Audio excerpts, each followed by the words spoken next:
Well, hello everybody, and welcome back to the African Elite Championship. I know you've seen these faces before, but we're going to introduce ourselves again just because why not? My name is Crowns Cast, and out here with me is Isaac Einstein.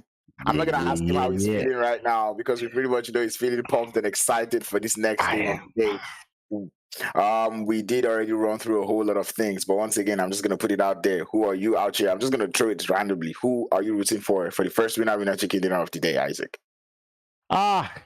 Definitely my guts are calling out one round. One One round round. is One first. round. Because they've shown consistency, they've shown balance, but I would not be surprised if 8 are creeping there.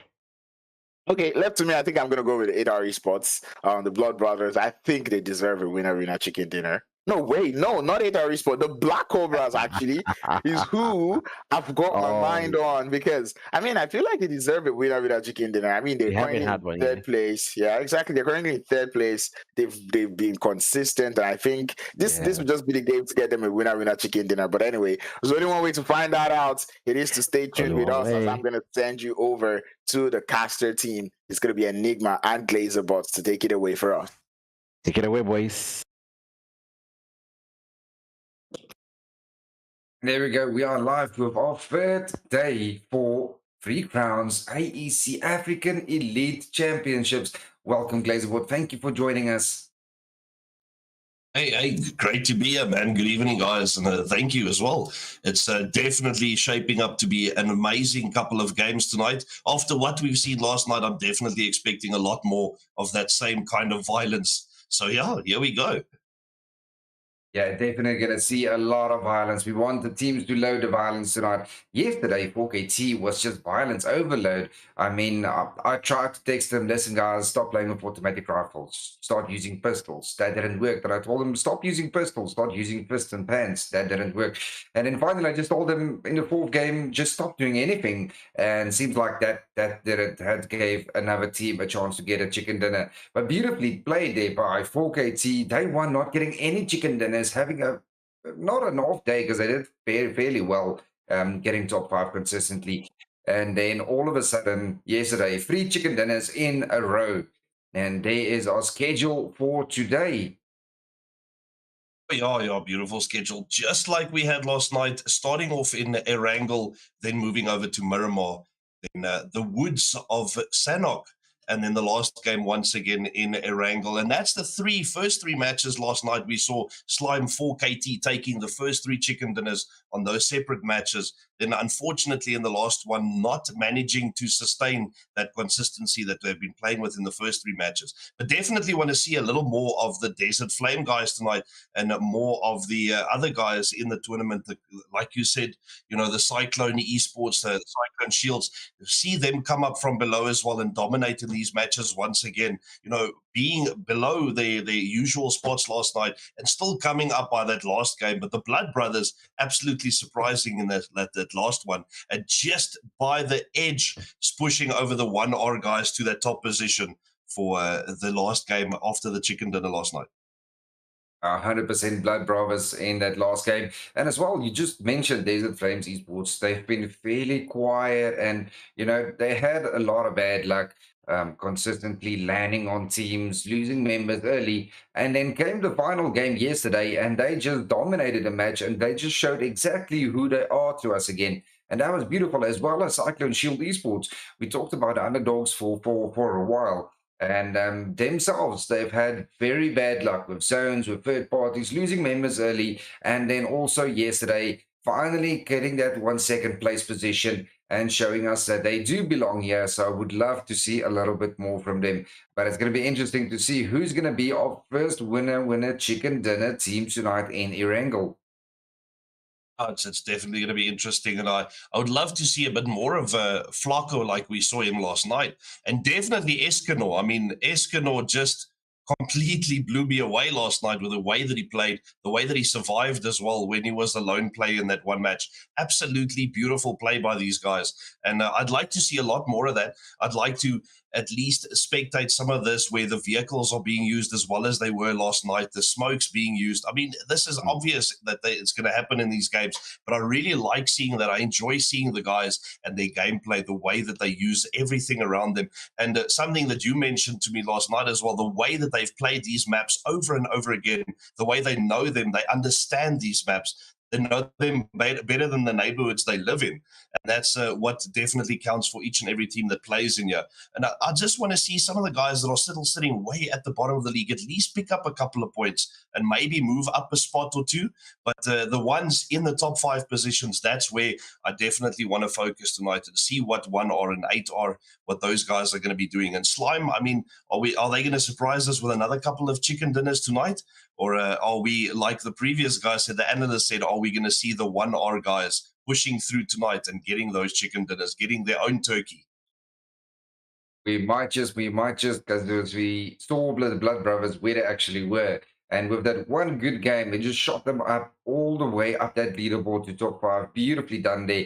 And that is exactly what we can expect. We still got 2 more days left. We've got 8 more games left. So anything can happen. Even these bottom teams, all they need to focus on is getting their chicken dinners, getting the kills early in that first zone for their 2 points. And that's a way to move up that leaderboard. And hopefully we'll see that tonight. Yes, most definitely. That's definitely hoping. Let's see where they go now. Already following the plane here tonight. Hopefully get some action right in the beginning of the game. See if the teams are going to be jumping down in military base. Hopefully we have guys quickly picking up the loot, jumping on top of each other. We want to see those hot drops. I mean, this flight path, once again, right at the bottom of the map, definitely won't have anyone jumping all the way over to Stalber. But want to see the guys down here in Nova, want to see them in military base. Quick drops right on top of each other, get the kills in. And those double barrel shotguns that we saw them use last night, those quick hot headshots that these guys are definitely adapted to using. So let's see. Yeah, I mean, these guys can use any weapon. They can use pistols and just wreck a whole squad with a pistol. That is just next level excitement in these matches, in this final. It's violence overload. It is insane. Looking at a beautiful, from an eastern to a western, all the way over quarry side there, a flight path. Not the best flight path that most teams that like to land there in the northern spots way on top. But well, you have to play what you get. We can see a lot of these teams. Looks like we're going to have a few teams contesting Pochinki yet again. It's going to be interesting to see who's going to land there and who is going to engage. We definitely know it will be Mad Knights, but who's going to join Mad Knights inside Pochinki tonight? I mean, look at what we started with last night. The guys all the way on the top in Zarki, where they started. We didn't even get to catch some of those fights happening up there, but already from the top, and now they are being forced a little bit down tonight, more to the south, but still getting to their drops relatively. Guys over in Jorgopol, guys in Pochinki, as you said, definitely where they want to be or where they are planning to jump and take those kills tonight. So following the epic guys here, it seems not alone. The vehicle does move away from farm area here, but definitely expecting a lot of action from the beginning, something that is relatively important, getting those 2 points, as you said, from the beginning of the game, get the kills in early. And yeah, definitely these guys are contesting Pochinki now. Here we can see at least 2 teams in here. And let's see who finds who first. We definitely have the Mad Knights and Owl Esports yet again in Pochinki. Looks like their rivalry isn't over just yet. They're still going to want to fight this out to stay the Pochinki Kings. Now, currently Mad Knights is leading the Pochinki battles. Owl Esports has a couple of times lost a few too many players here against Mad Knights. So are they going to come back with a bang and take out Mad Knights right here? Just show them, listen, we're here to stay. You guys better move. We're not going to go anywhere. Or is Mad Knights going to say, hey, listen, guys, we've got you guys a couple of times. Now is the time. You know, we're not going to give up Pochinki. It's up to you. So I'm definitely looking forward to this fight. This should be a very, very interesting fight between Owl Esports and the Mad Knights. Oh, most definitely. I mean, this is actually where we saw the fight between them last night in that final game, is where the Mad Knights were dominating against the Owl guys in Pochinki as well. and using the roofs like we saw, one guy, two guys jumping on the roofs, using the high position to get the head or to get the upper position over these guys. And I mean, just moving through now, still, it's more of a looting game at this stage, just still trying to find their weapons and their loadouts before they take these fights on. But they are definitely aware that there is another presence in this area of Pochinki. That is what they're going to go for. Hopefully splitting off just that 2-2 split, keep each other covered in case there are some knocks. Hopefully the support can be close by before they do get taken out early in the game. And we don't want to have the team early sitting with only 3 or only 2 players left already trying to take on the rest of that fight, and then at the end ending up with 1 player and see him move away from Pochinki again just to survive for those placement points later in the game. But definitely want to see the fight completed, want to see the full team wipe, whichever team it is. I'm still expecting the Mad Knights to walk out of this victorious, but anything can happen. I mean, this is very, very unexpected. It can always go in the unexpected way. So let's see what happens before I start judging the game too quickly. Agent 47 there on his spot on top yet again, just overwatching, giving information for his team. He's got a beautiful overwatch exactly on the entire squad of OL. As soon as they start pushing in, you can hear the footsteps, you can see the players, but just you look at how quickly they move together as a team. Every single one of them rather using windows to move through Pochinki instead of running in the open and avoiding a potential knock. And it is a looting game at this stage. I mean, you're going to feel much more comfortable going in there with your weapon that you know the best, with a level 3 helmet and a level 3 vest, instead of just going in there guns blazing with a pistol and no armor at all. You can see here the guys from 1 round now making their way in towards the zone, constantly looting, looking for that base. Looks like he's got a couple of teammates there pulling up with a vehicle as well. That is what we want to see. Rather stick 2-2 together. Because, I mean, if you are solo and a full team pulls up to think it's not looted, then he would be in trouble. I mean, we're still seeing Escanor running relatively solo at this stage. But this is definitely a man that can do that. This is one that can run on his own and still survive the game. But the team is close enough by that the support will still be available just in case anything happens. But at this stage, like, once again, just a looting game, still moving through the compounds, trying to see if there's anyone here. The scouting positions are still being taken and just picking up whatever they can and trying to move through there. At least the vehicles coming to pick him up as well, 2 by 2, moving through their areas. And once they find the other teams, that's when we're obviously going to see a little bit of action from those guys. I do want to see if the 1 round guys can all stay alive before or until the end of this game tonight. I mean, if they make it into those final couple of zones with a full team still alive, that's definitely where we're going to see the most action coming from them. But like I said previously as well, the Desert Flame guys surprising us in that 1 game last night, the last one. And Flacco staying alive so close to the other teams. I mean, they were all around him trying to take shots at him as well. And he just kept that cover and he kept himself safe until making it into a very, very good position last night. So I definitely want to see if we can have them basically staying alive a little bit longer, if they can chase those kills once again with these guys. And they are definitely on fire and playing the same type of game that these guys are. This is on another level, something we've mentioned so many times last night. It's definitely on another level. And yeah, let's carry on looking and seeing what we could pick up from these guys. Yeah, there's usually those rotations that are just deadly. So many teams losing players in these rotations as soon as the zone starts to close. You can already see quite a few teams starting to move on in. It is still Owl Esports versus the Mad Knights here inside Pochinki. First Blood already picking up a kill there onto Desert Flames Eagle. Bearden getting knocked in the kill feed. And looks like he got first hit as well. I'm definitely going to stop talking about specific teams and players now, because it seems that as soon as I start talking about them, that's when they start getting knocked and getting killed. I mean, just after we spoke about them, man, that is so unfortunate. But the guys now already trying to get the thirst. Oh, and they do. What a nade. Nagatu getting Maestro, their beautiful nade for the thirst.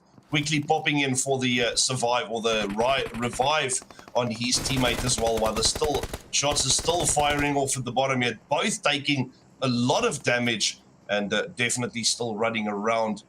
If that nade gets cooked to perfection, comes in, but he's low throwing that one as well. Neither of them actually doing the work. Flacco goes down. Oh. And Desert Flames Eel, they are the first team to get eliminated in the first game of Day 3 African Elite Championships Grand Finals. And look at that six zone change going way up northeast, closer towards, looks like Yasnaya's side. So that entire mansion, Yasnaya, the top hill on starboard, that's all going to be taken as quickly as possible. Currently, 4KT got a very good position inside Yasnaya, their center zone. So they're going to keep a lot of players. You can see a Black Cobras here taking a couple of shots there. Oh, down goes Luciano, beautifully shot. Quick reaction there, and it is now down to Mamba to save the day. Can Mamba actually get him though? Can he get a revive in? It is going to be difficult. He's all alone on that side. Oh, dude, Cobra, Spider also up here, quickly reviving the two teammates while Mamba is down there, taking the shots, trying to eliminate the rest of the team down there, just outside the zone as well. Quite a dangerous fight to take on, but the guys are definitely sorted to take that on. You can see Phoenix quickly being revived and healed up as well. MG unfortunately lost completely. Oh, and down goes Phoenix again. Blackjack Esports, a very dominated team, and they are just they're stuck in a bad spot actually. It's only Reverb that made it to the compound safely, and he has a buggy. He can maybe pick up one of his teammates. Not sure what he's going to do, what the plans are, but Cobra is just hammering them there from inside the blue zone. And they are currently in a very bad spot. In comes Cobra now, pushing in closer of the vehicles. Close enough for nades. They do have a vehicle, but it is smoking. It's going to be very risky. Can they get out of here? Oh, yeah. Spider's still on top. Needing to spray the vehicle as well. Well, we've seen this so many times. Look at that. Just as I want to say it, he gets sprayed right out of the vehicle. Beautiful shots there as well. And still trying to finish, taking the shots at them. And while I'm looking at this, while I'm seeing these spray, I want to mention something as well, that what I said earlier when the plane was still taking off, I said that no one will be jumping to Stalbert. And now look where the zone has moved.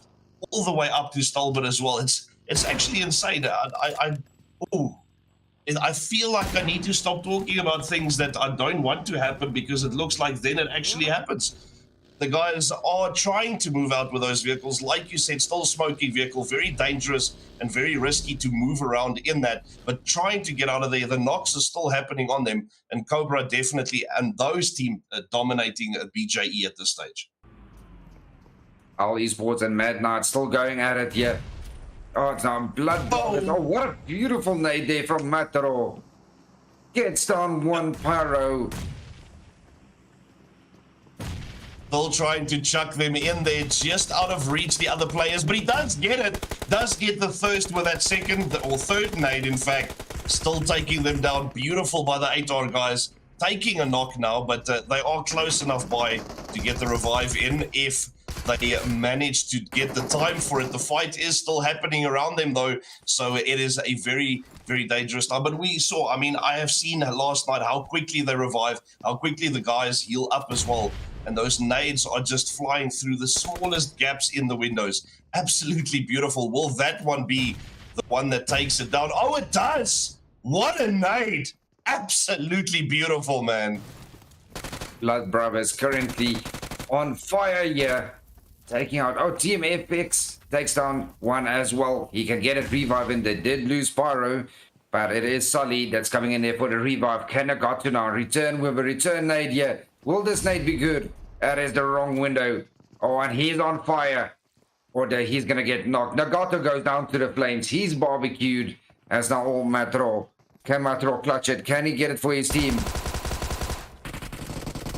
And beautifully done there by Mercury. Coming in, taking out the Blood Brothers. And Mad Knights now again against Owl Esports. They do have one from Owl Esports currently knocked. They're pushing on in. We're taking the second one as well. Oh, no, sorry, man, but taking the second one as well, right as we move to them. A beautiful fight. Once again, Mad Knights definitely dominating Pochinki. The guys trying to get away from you. Two of them still alive. Oh, no, now three. Two of them knocked. One is already confirmed. Boyka trying to get those revives in while the rest of the team from Mad Knights also trying to move out of here, trying to get back into zone. Not completely finishing off that fight. It is, like I said earlier, a very dangerous fight to take on. But these guys know how to handle it. Even in that, after the knock, he still gets the revive in, moving to zone. Spray happens on the vehicle, doesn't find the target, unfortunately. And the guy still needing to heal up and move out of there as well. But down to two players already. Beautiful fight. Mad Knights taking that fight on in Pochinki, once again showing us why that is their spot, why they dominate Pochinki and finishing those kills very, very quickly. And here we go, one round, doing what they do best. Very, very aggressive team. And AFX already lost 2 members. They are down 1, and just like that, they get eliminated with a nade from 1 round. 1 round on 3 kills now, and they are just getting started. Yeah, no, 1 round definitely took that fight.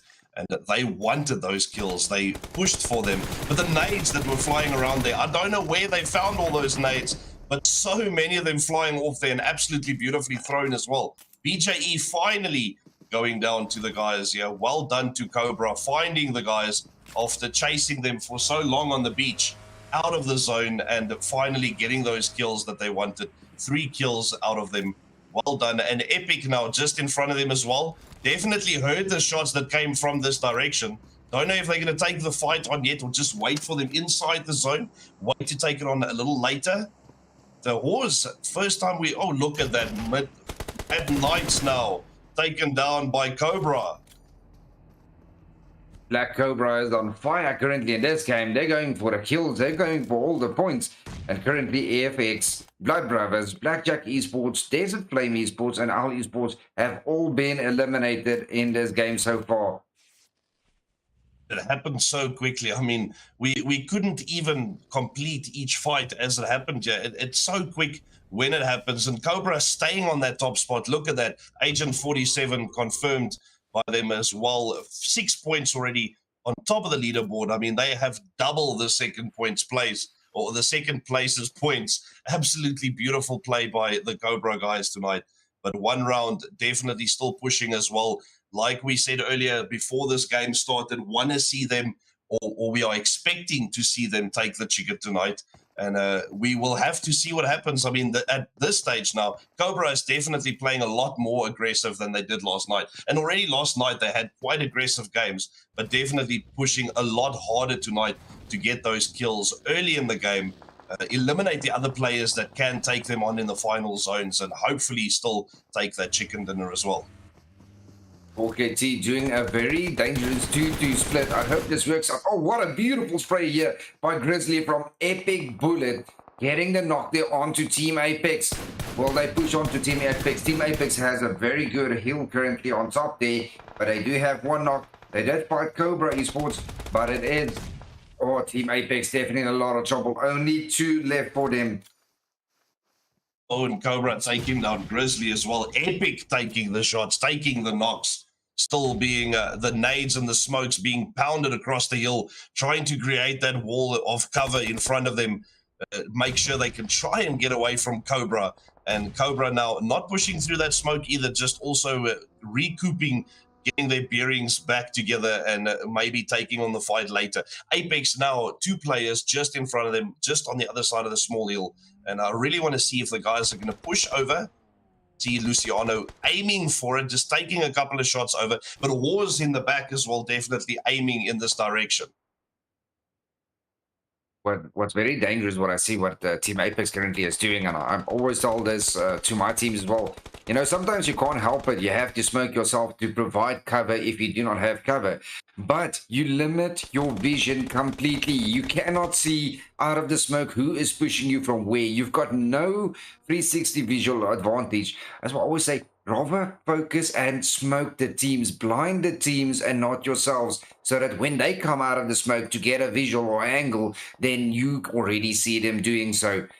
I wonder how's this one going to work out. Team Apex did manage to get a little bit of cover. Oh, Bronto from 4KT currently knocked there on his knees. And it is 4KT that is going to lose a player there. They did. Oh, here comes one round now as well. They heard the shots. They're coming in for the points. Escanor, can he do it again? A very, very good game he had yesterday.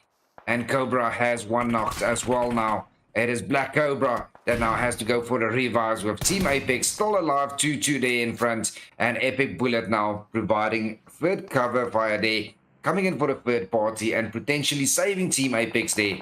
Looking at the zone, where is it going to go? Oh, what a beautiful southwestern zone there. In an open field. Currently Horse Esports, the only team inside solid cover at the moment. Yeah, and I love seeing the fights at the end of the matches in these open areas, the way that this is shaping up. I mean, Cobra now 2 knocks, quickly getting the revives as soon as it happens, but 2 players down, still trying to push over. Luciano trying to push over to the Apex guys that we saw earlier, going down first, being revived, healing up. 2 players once again knocked, and now quickly back up again. Luciano once again pushing with Epic Octane, looking, trying to get those shots from outside the building or from inside the building through the window. He does see them on the far side. The smoke still blinding both teams at this stage from where they want to actually look. And the guys getting behind the vehicles, behind the hill, trying to use that cover, trying to get back into the fight as well, while the shots are still, oh, and they do take him down from right underneath the vehicle, the shots, and now trying to destroy the vehicle to confirm those kills. Look at that. What beautiful shots we see, what beautiful sprays that are coming through here. And Black Cobra, they lose 2 players there underneath that vehicle, and that's just the awareness that these guys have. He saw the helmet there through the window, so he knew exactly, okay, he's behind the vehicle, let's shoot underneath the vehicle. Rilla Insider getting caught in the open here in the field, trying to push into zone, but it is Horse Esports that has beautiful in-zone cover, and they can just gatekeep anyone coming in from any direction at the moment. Can he get a knockout? Beautiful spray here from Clouds, all through the smoke, and 1 round gets knocked down there in the kill feed as well. Another 4KT player goes down. It is Plaza that's now currently down. Storm is down. It's all down to the last player. It is Zeus. Zeus 4KT. Can he clutch it? Can he defend? Horse Esports right there in front of him. Yeah, it's 1R in front of. Oh, what a nade! Zeus! Beautiful nade across. Getting one of them at least, trying to pop another one while it's cooked. Doesn't go the distance though, but still Klaus on the other side getting himself a nade as well. And I saw Escanor going down earlier. That's very unfortunate for that team as well. But I mean, the rest of the guys, will they still be able to push through this? Still taking shots, still trying to get to the revive, not quite managing it and rather deciding to finish the fight, take down Zeus if he can, but the nades still popping over. What a nade, finishing that fight. Zeus, both of those kills he got with that absolutely beautiful nades that he's thrown there. Zeus from 4KT, the last player left on the edge of zone. Where's the zone going to go? Will it go center? Horse Esports just there on the edge of the zone with CLS, Cyclone Shield Esports and Horse Esports currently inside of zone. Horse Esports just holding off there in that compound. On top here, Cyclone Shield Esports, we talked a lot about them, fighting against Team Epic. And Black Cobra as well in front of them. Oh, beautiful nades there, beautiful sprays there, and it is Derry that takes out the Black Cobras. Black Cobras did amazing this game, 8 kills in total, beautifully done. Cyclone Shield Esports only losing 1 player here, and they made it to the top 6, almost top 5. It is just madness, violence overload this game. Citizens trying to come in there from a distance here, but it's Epic Bullet. Already see them on the rotation side. He's going to wait them in. He is right there on the edge, taking the sprays there, almost getting the knock. It is Gaudier. Can Gaudier get into cover? Yeah, and I must say the beautiful play, like you said there, from Cyclone Shield.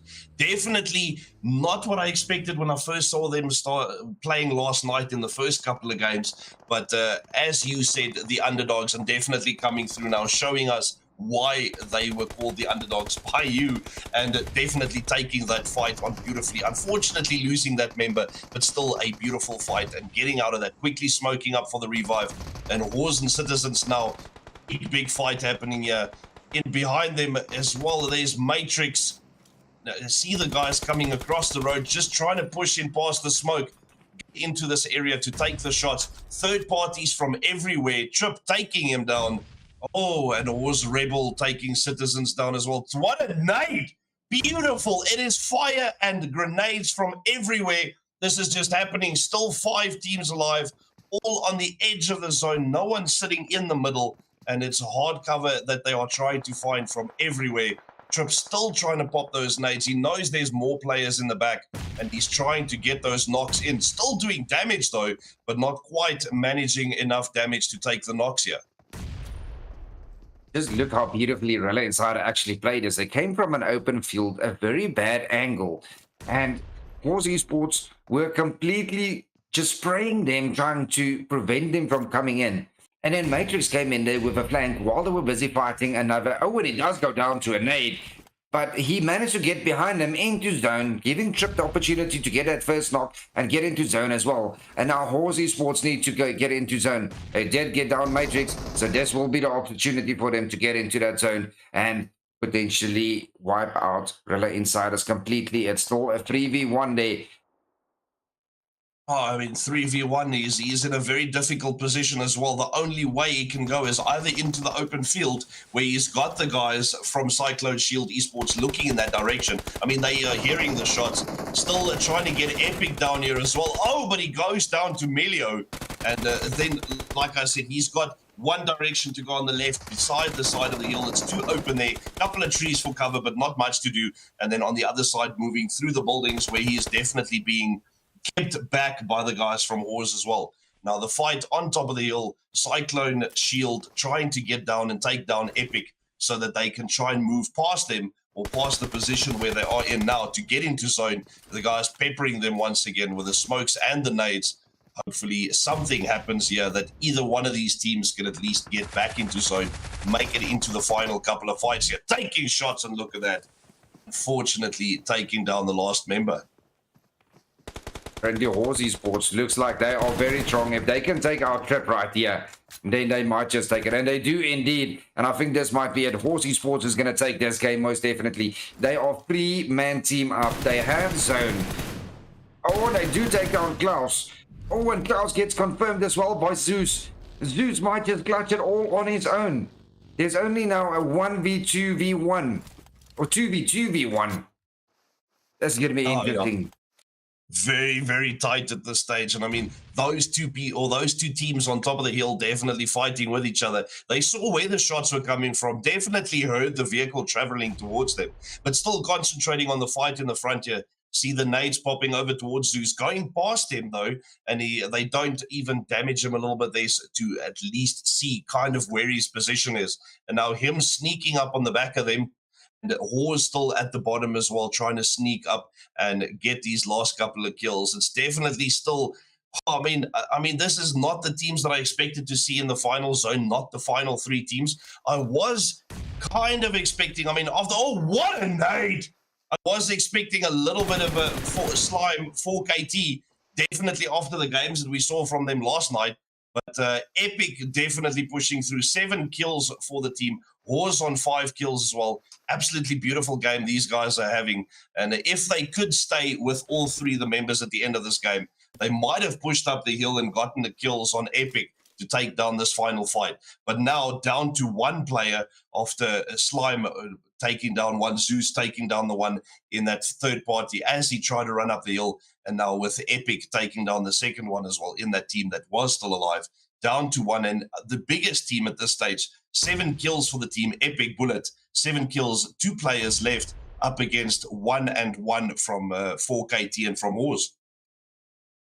Looks like it's going to be Octane versus Zeus. Octane knows exactly where those nades are coming from. The zone is slowly pushing on in. Horse Esports now starting to King Yash slowly snake his way there up that mountain as well. It's going to be a 1v1v2. If Horse Esports can actually knock one of Epic, then 4KT might just stand a chance to actually clutch it. Well, he has the skills. He can do it all by himself. He can get him 2v1, no problem. It's definitely not a problem for Zeus.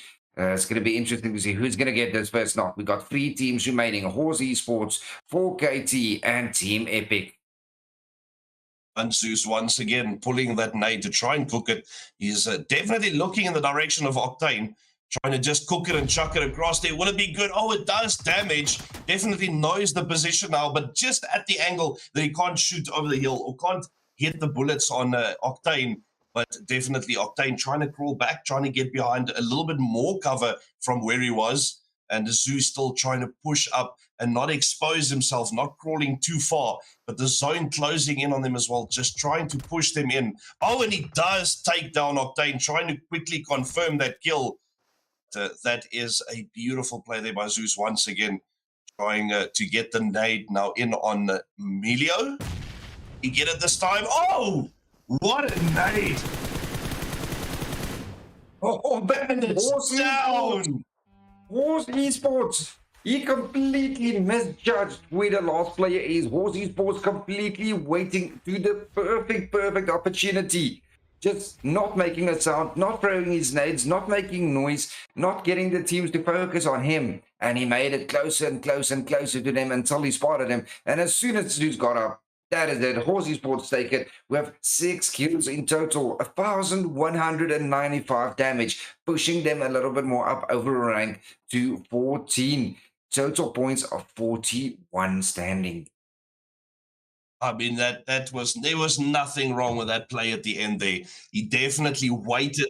He saw the guys were looking for each other, definitely throwing the nades, taking the shots at each other. He was just waiting for that opportunity to know exactly where the players are, to have eyes on them and take those shots without any contest to make sure that he can get the kill and finish that game on top with the chicken dinner. Absolutely beautifully done by Oz.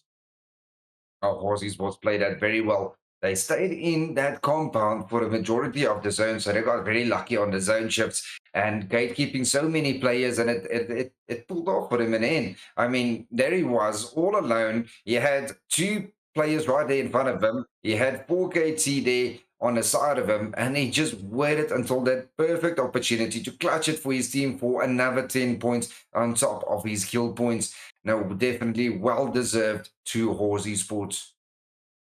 Definitely well deserved. And once again, the way that they played, even while losing players, not losing focus, not shying away from moving back into zone, losing player after player at the end there, but not losing focus once and still pushing through. That is definitely a well-deserved chicken dinner. Well done. I'm going to switch over to our analysts to analyze the game for us, to show us exactly what the teams did. So we'll be right back with more casting on game 2. Zeus Wow. Zeus for KT. This guy played the game extremely well. Before I want to start, I'm going to just introduce GlazerBot to the little thing we like to call the caster curse, right? Because that man kept on caster cursing the zones, and that is exactly what you got. I mean, it's even fair to say that you cursed the players there from 8RE Sports. We saw them go out early, and well, let's not talk about the Black Cobras. I didn't caster curse them. They had a good game. I mean, that was a really interesting game. All the big guns kind of went out pretty soon, and the only big gun to stay consistent until the end was Slime4KT, and their man Zeus did an amazing thing. Look at the amount of damage coming in from the 2 top teams from Horse Esports and Slime4KT, with 1,195 to 1,183 to Slime4KT, and the damage received, the Slime4KT guys definitely got themselves into a lot of damage. They got more kills as well, 2 more kills than Horse Esports, and 5 knockouts, 7 of Horse Esports. And that tells you everything about this game, how very important Horse Esports came out, planned the game, made sure that they were apt to the task, and absolutely ruled it. I'm telling you, and then look at the damages being done on the board. Like, so much damage done on the side of Team Epic. And just like Glazer was saying towards the end of that game, it is teams that you're not even expecting to be in that top position that we're seeing there. And I enjoy that. Seeing the way Cyclone Shield played today, you know, we're seeing like, what, 1, 2, 3, 4. I can't even count. That's like, what, 6, 7 teams breaching that 1,000 damage mark. That is crazy. There's a lot of fights happening in Rango this particular game.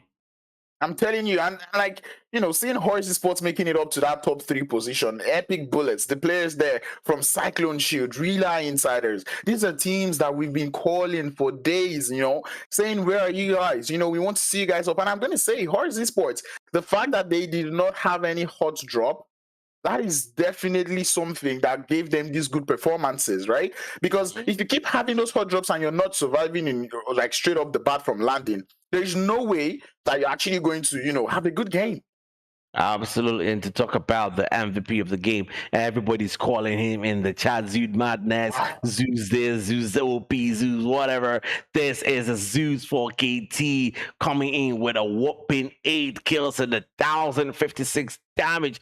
His survival time is absolutely unreal with 27 minutes and 35 seconds, and he's got 210 heals as well.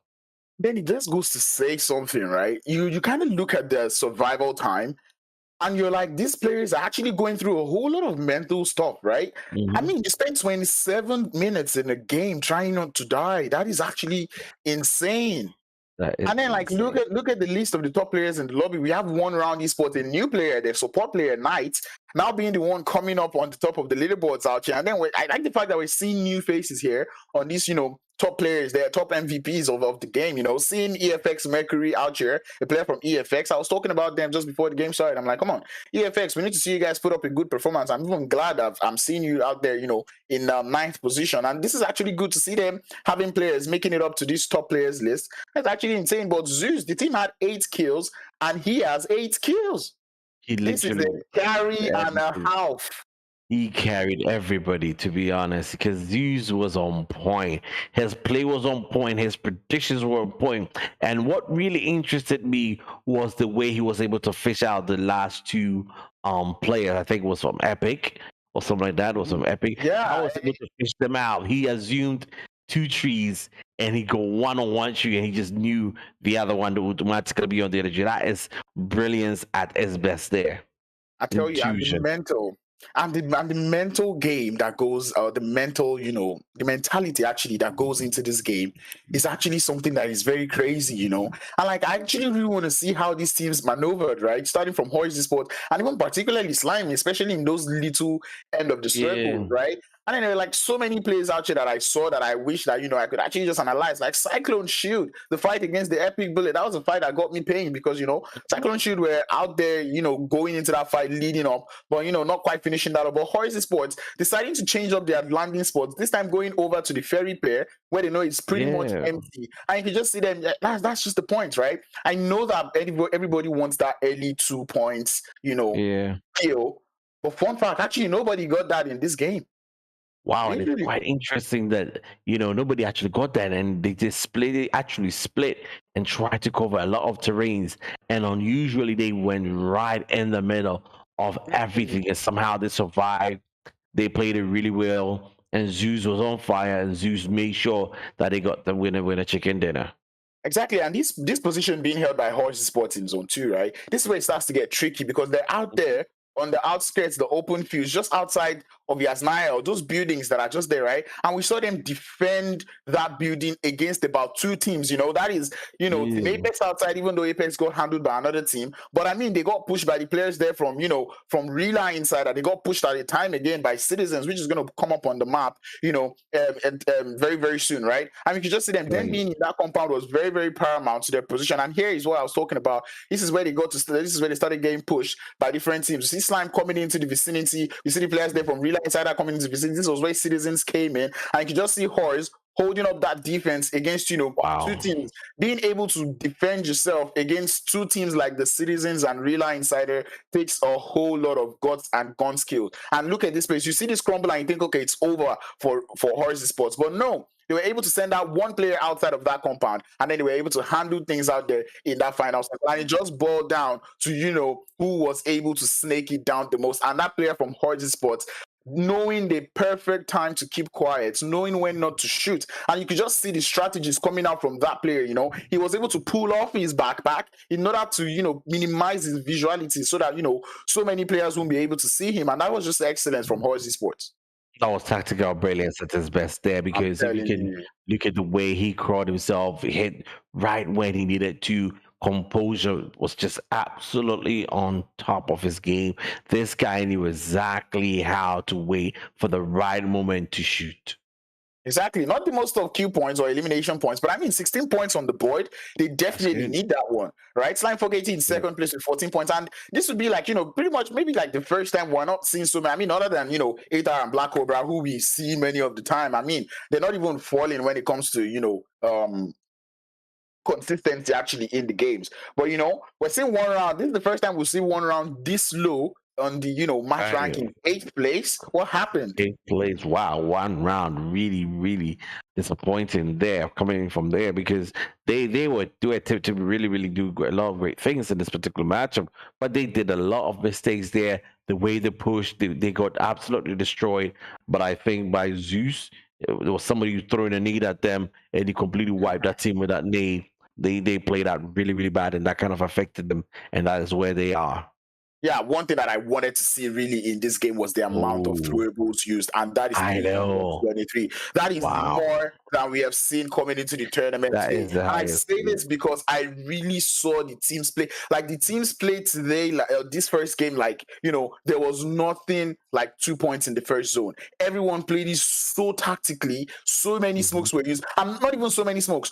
So many grenades were used. I mean, Glazerbots just kept on screaming, "What a nade!" Because that was too much. I mean, we saw someone clear out 2 players.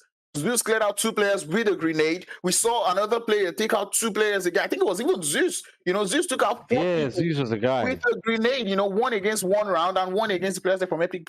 And bruh, that was actually wonderful. And then Slime for KT beating that 100 points mark. Now we only have 2 teams that have beat the 100 points mark, and I have to say I'm kind of impressed, or not even impressed. I'm kind of disappointed, shocked, because I was thinking that we'd say about 3-4 teams right now already breaching that 100 points mark. 100-point mark is really, really important if you want to get to the top of the leadership boards. And one round, just 1 point behind 4KT. And like we've seen it over and over, they are not going to panic. They're just going to wait and try to be consistent and make sure they're in and around that top position, because anytime they can sneak right when 4KT slips, or 4KT can just enlarge the leadership just when one round just kind of goes below par, and make sure that they stay right there. Cobra as well, currently still there, haven't moved. Aren't really perturbed because you're about 10 points away from ATAR, and they're just chilling. But it's quite interesting to see that right now in the lower parts of the map, we're getting to see a lot of chicken dinners kind of popping from the 9th position to blackjack to horse. It's quite interesting.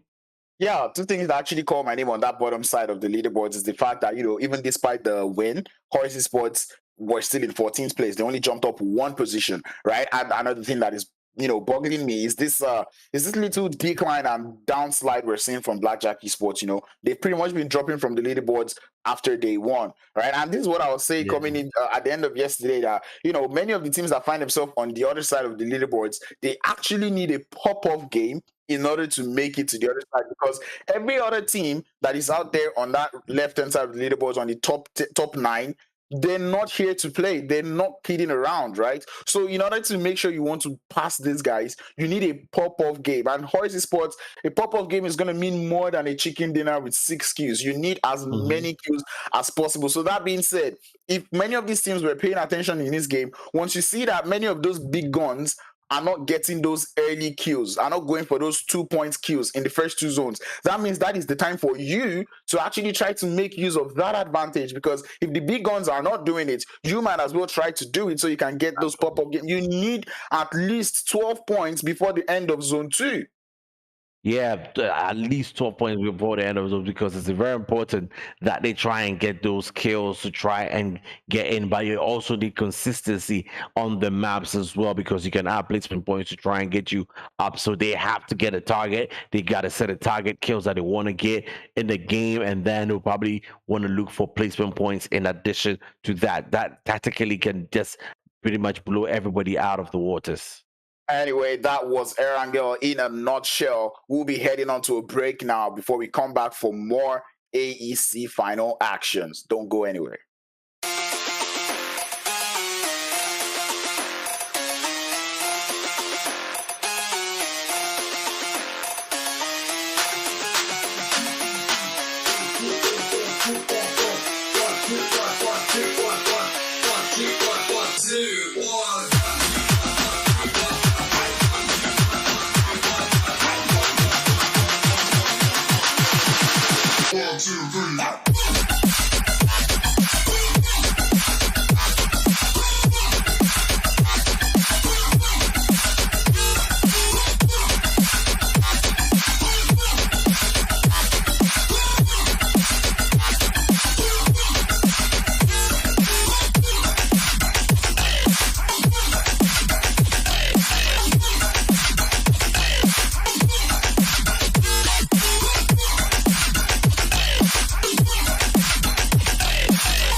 Somebody has got to give me the award for, the shortest break ever. I want it. So by the end of the tournament, someone has got to make that one for me. Welcome back, everybody, to the African E-Light Championship. African E-Light Championship. I was so close to mixing it up there. I mean, how could I? My name is Browns, and I'm out here with Aec Einstein. We've seen craziness in Erangel. I'm about to head into Miramar. Aec, what are you expecting? Ooh, Miramar, I'm expecting some real good plays in here. It looks like a lot of teams are now tactically becoming a bit more savvy, tactically becoming a bit more pragmatic. And so definitely that would probably explode in Miramar because they're gonna not gonna be a lot of greens to hide in. So it's gonna be a lot of exposure here. So people are gonna have to play very, very tactical. I hope to see the regular madness of Miramar, but there's only one way to see that. But once again, without further ado, Shade Adu, Ula Balu, Oititoiti, and Shikrimidi, I'm going to be sending you over to the casters, Enigma and Glazebot. Let's get into Miramar. Let's go.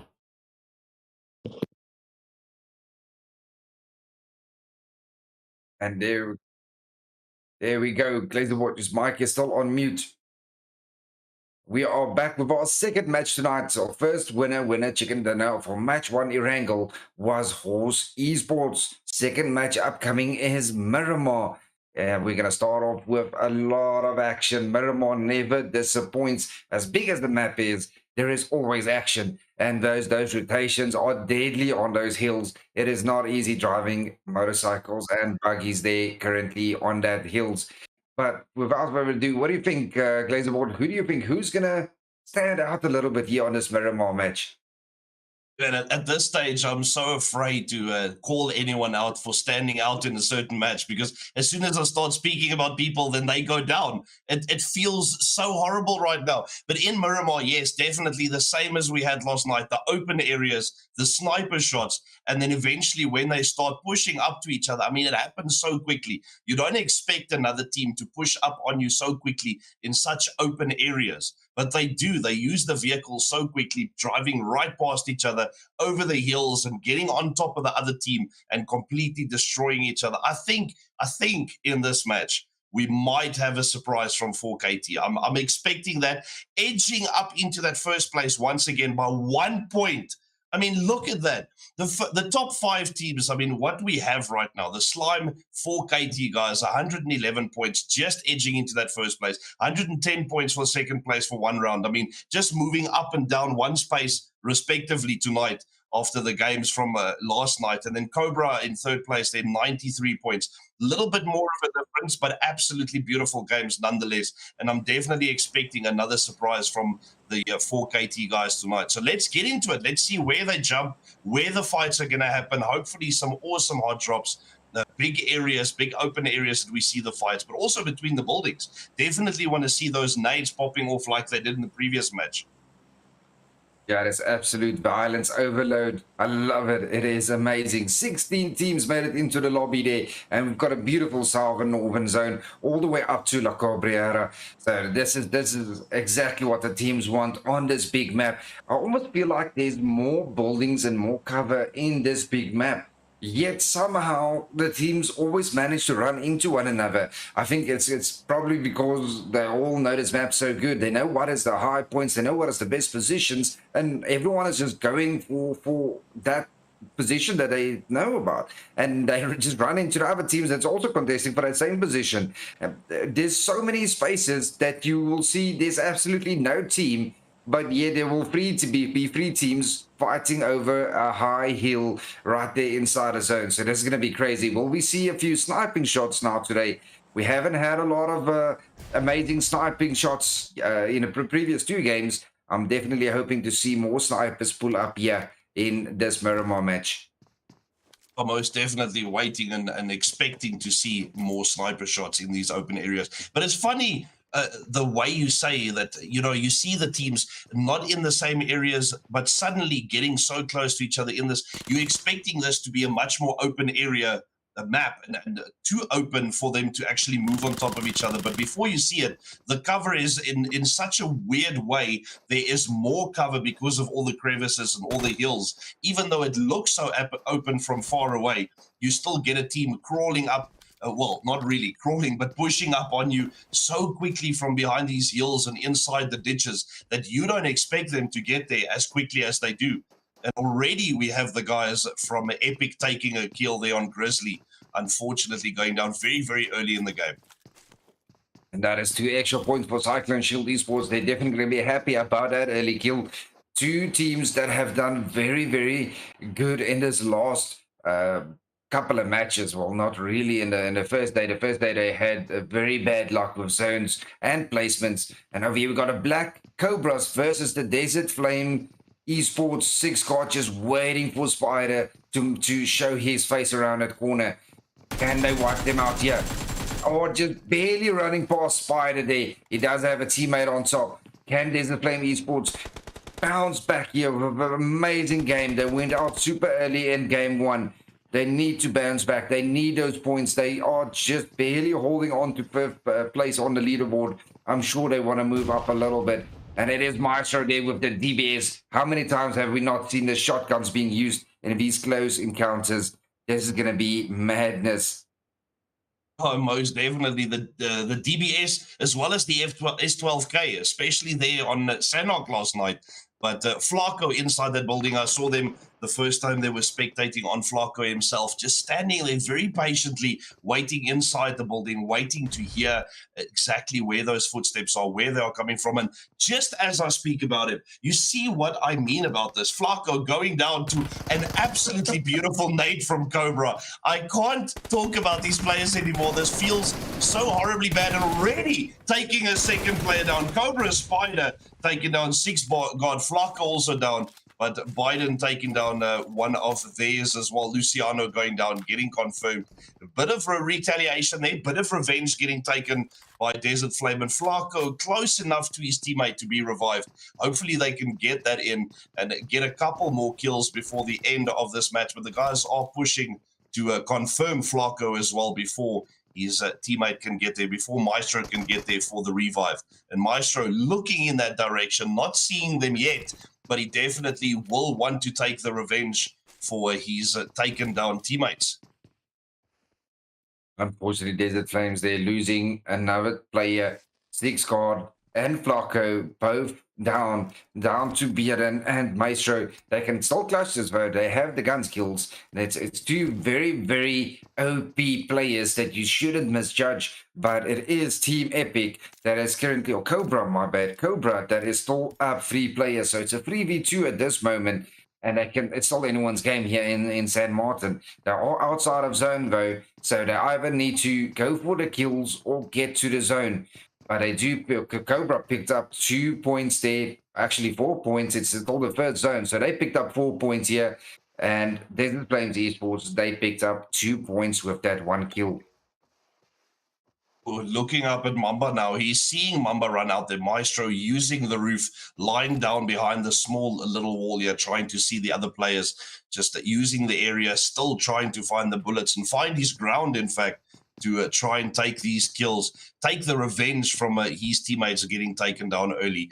Like you said, the points at least getting picked up there, both by Desert Flame as well as the Cobra guys, and still trying to push each other, still trying to get these kills. And I must say, I mean, this is quite an interesting area to be in. I've never in any match walked out of this area of San Martin alive.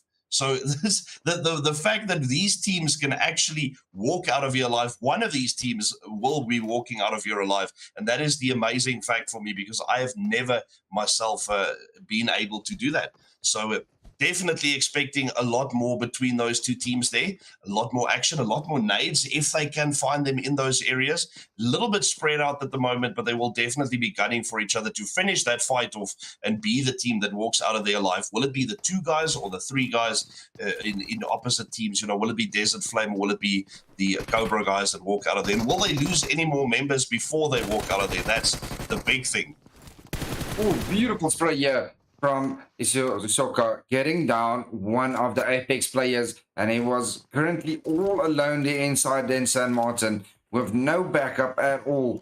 And you can see the rest of the players slowly pulling up a little bit closer to Owl Esports, but I think it's going to be a little bit too late. Owl Esports pick up an early kill. Rilla Insiders now pulling up to that top mountain right in front of Cobra.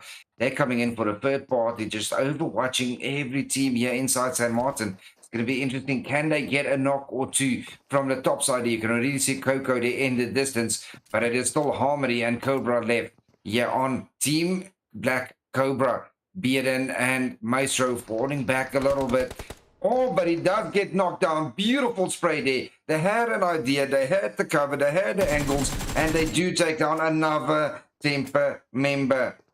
And just like that, Desert Flame Esports, they get eliminated again first in this match with only 1 kill. That is 2 points for them and no placement points.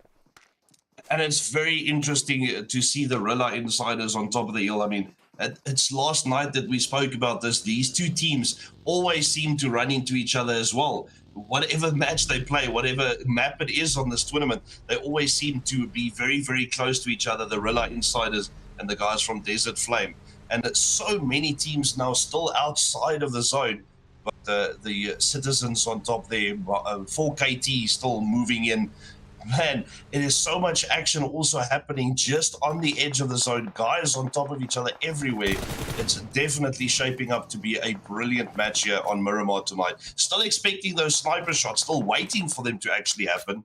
And just a couple of nades that we've seen so far. A couple of beautiful sprays. Close range and far range, it definitely happens. Look at that. Already Trippy taking down Moa. 1 round. We haven't seen a lot from them in the previous game. Definitely not a team you want to underestimate, but they lose 2 players. Carry Boy gets shot in the distance. Beautifully done. And now there's Rilla Insiders just on 2 players left. It's down to Knight and Escanor. Now Escanor, we all know, is such a good player, but Rilla Insiders has a full team pushing on in. And looking at the zone shift going more down south, with the majority of half of the zone already in the water. That's going to be difficult for these teams to get a spot into that zone there in the southern part of what is left currently on land. Yeah, definitely being pushed by the guys. Yeah, popping the nades over as well. Rilla Insider definitely with some beautiful shots, beautiful sprays here. Taking down Carry Boy. Confirmed. Oh, Knight going down as well. What a nade by Coco. Getting Knight down. Escanor now pushing in for the support. The whole team, in fact, almost the whole team, 3 members of Rilla Insider still up, and he is the only one up here still trying to pop the nade. What a nade! Taking 2 of them down right outside the door. Absolutely wonderful. And they're trying to confirm those kills before he gets taken out. Just quickly pushing in for the revive on his teammate as well. Down to 2 versus 2 in these 2 teams here. Absolutely beautiful the way this is shaping up to be. And just like that, it's back to a 2v2. That Escanor with his nade just saved his team. There was a most definite squad wipe coming in. There was no way they could have gotten out of it if it wasn't for that nade from Escanor. Beautifully done by him. And we just talked about him being so OP that he can already... Oh, here comes Trip. It's Trip versus Knight. Oh, Knight gets down Trip. Can he get on? Oh, he does go down. It is Matrix that gets him down. But Escanor, yet again, taking out the entire Rilla Insiders almost by himself. Knight getting 1 kill and Escanor there getting 3 of them. Beautifully done by Escanor. He is MVP of this engagement. Well played indeed. Most definitely. I'm over the last couple of games from last night and tonight, really, really impressed with this player. The way he handles himself, the way he saved his team on occasion. I mean, more than once he has saved his team, or at least a member of 2 of his team. And then on occasion as well, moving out of the zone where he was in and moving into zone for a better placement as well for those points. Definitely, if he's with the team, such a brilliant support player as well, such a beautiful save that comes from him. And then even if he's on his own, definitely a beautiful and an OP player, this guy. And I'll tell you what, Rilla Insider is definitely not an easy team. I mean, just look at the journey that they have made as a team with their synergy, with the gameplay, where they are currently in their tournaments on rankings. The Rilla Insiders is a very dominant pro team, and with Escanor doing what he just did, that just showed you the level of competition that is currently inside the African Elite Championship. I'm looking very forward to the next PMCO, PMPL of what these new teams can accomplish. Playing against these teams, coming up to these finals, and actually handling these finals and the final zone so well. There's going to be interesting. Blood Brothers there, right? Going in for zone, gunning for that perfect position. Where are they going to hand off? We're about to see the zone close. Where is the zone going to go? Will it go down more south? Will it go up north closer to Los Leones? And these guys here, definitely a much better driver than most that I know. Oh, it's a very, very, very strange and interesting zone that we have here, as it moves all the way down south. Los Leones out of it now. All the areas, in fact, out of this now. There is very little that is happening at the bottom here. Well, not that is happening, but there is very little proper cover and proper position at the bottom of this map. There's not really anything there that is built for full-on gunfights like we will have in these matches all the time. And everyone is still in their vehicles, 1 person per vehicle, moving down into the zone, trying to get that better position, trying to get those compounds and take the sprays. Look at that, doing the damage right out of the vehicle. And I want to add to what you said earlier about the guys there from both I guess both Rilla Insiders and the Desert Flame, you know, but Rilla Insiders definitely, like you said, on an international level, that team definitely shown what they are worth in all of these matches, and are definitely thoroughly impressed with those guys as well. You know, with this zone now currently as is, we're going to have like a final zone almost, because there's still 14 teams left. There's not space for 14 teams in the zone. I don't know how they're all going to fit in that zone, unless they hug mountains, you know, head on with other teams and just not taking the engagements. I do not see how 14 teams in the small little island that is remaining, how everyone is going to fit in there. And with Blackjack Esports and the Mad Knights and EFX all already inside that zone, the rest of the team is going to have a very difficult time to get past them. Team Apex here focusing on EFX. 2 very good teams. There's going to be a very entertaining engagement. Yeah, definitely very interesting. And the nades already popping off. You can see both parties cooking them. Superior taking some damage there from those nades. And now the smokes from Professor trying to come out as well. Just to, as you said in the previous match, blind the team in front of them instead of blinding themselves. And right on top of each other, these 2 players, Cage trying to move behind the vehicle, but gets taken out by Mercury. Beautiful shots coming right around the corner and taking him out. The guys are now in a dangerous position, but still a little bit spread out. 1 player covering the back, the other 3 looking forward towards the 3 players in front of them as well. Already 1 knock, taking more sprays to get another one off the opposite team. but definitely it is anyone that could walk out of this. The guys all have cover. Some of them have the high ground here, but it is not to be expected who's going to walk out of this. I'm not even going to try and predict these games anymore. Cage and Andrew go down. Jackson goes down as well. It's all down to Professor. Professor might just be able to save Jackson. No, Jackson will get eliminated. And that is it. Team Apex down to the last play. And in comes EFX now. They're coming in for the total squad wipe. They want the last kill as well. Sully pushing on in front, Mercury behind him. It is Mercury and Professor. Mercury gets the kill. Oh, it's actually Sully that gets that kill. Beautifully played by AFX. And now it's 4KT's turn. 4KT has some visitors and they are just saying, welcome, come knock at our door. We'll let you in. See you next game. Beautifully done by 4KT. Defending this hill right on the edge of zone. And one round gets eliminated. Oh, man. Did not expect that, especially with so many teams still alive. One round taken out. Beautifully. Cobra Mamba going down outside the play zone as well. The play zone definitely harsh at this stage of the match. Oh, it's not expected. It's not something you see very often in these matches with the guys going down outside the play zone. They know when to move. They know when it is time to move to the next zone, how long they can stay outside the zone. First couple of zones, obviously not that big a deal, but they know exactly how long they can stay out, which fights they can take on outside the zone, and which they need to move inside for, ride the edge at the end of the game as well, to make sure that there's no chance of them going down to that by this stage. Blackjack Esports, they're picking up their first kill for tonight, and now they are focusing on EFX. If Blackjack Esports just on the edge of zone, they get down superior as well. EFX now down to the last two remaining players, and looks like they're going to do a very wide rotation into the blue zone around the map to try and find a different entry point. And Blackjack Esports, are they going to go chase them down? How are they going to play this one? We are moving from vehicle to vehicle, definitely trying the chase, but the rest of the team still in the back there, so not taking it on by himself. And we see the 4KT guys now, unfortunately losing Pronto earlier, but still moving around as well, trying to come in their normal rotation position and trying to take these kills. Down at the bottom, Horse once again taking some shots. That is down. Team Exodus losing Ghost. If he can get this confirmation, but the smoke goes up as well. Oh, and he gets taken out beautifully by the guys from Cyclone Shield Esports. Once again, the guys that we have spoken about so many times as the underdogs.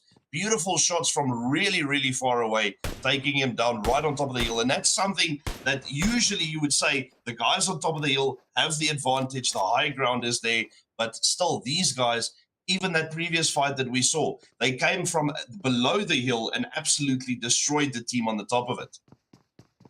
Yeah, that was just amazing sprays and taps there from Cyclone Shield Esports. And now it's Team Cobra fighting against Pyro. And Pyro is all alone currently. He's completely separate from the rest of the teams. He's on the edge of zone, barely has zone, holding on for dear life, the last remaining player for Team FX. Black Cobra all on the outside. They need to move on in. They do have one member in, but Hamadi, can he get it? Yes, he can. He gets in just on the edge of the zone. Zone is about to close. Will it go west? I'm dead sure it's going to go west, and it does indeed. We got ourselves a western zone. Cyclone Shields already inside of zone. Team Epic center zone, as well as Mad Knights. Team 4KT there on the northern side, just barely touching the edge of the zone there. Team Exodus, also Sports will get it easily, but all these bottom Salvan teams, Citizens, Blood Brothers, and Blackjack Esports, they're going to have now a difficult time to get into that zone. As you can see them all jumping into the vehicles, looking for an entry point. They don't have a lot of time. These zones close so quickly. It definitely closes a lot quicker than the first couple of ones, so definitely got to push, got to get that position very early in that next zone so that they don't get taken out or surprised by the other teams. And you were speaking about Pyro earlier being the last player alive in his team and just getting out of angle there from the Cobra guys. And he's basically, but the spray though, Beautiful shots there, Horse losing a member. But yeah, what I was saying is the Cobra guy's trying to find him, popping a couple of nades over there, but sitting right by his vehicle, not moving a muscle, thinking, you know, if I lie still for long enough, maybe the guys will think that I'm someone that died on the kill feed and that I'm already dead. I moved away from here. I'm not here anymore. And he might get away from that and move to a different position where he can at least get some better placement by the end of the day. And we see the Citizens now taking a couple of kills there. Horse, he did knock that player earlier, finally getting the kill on him.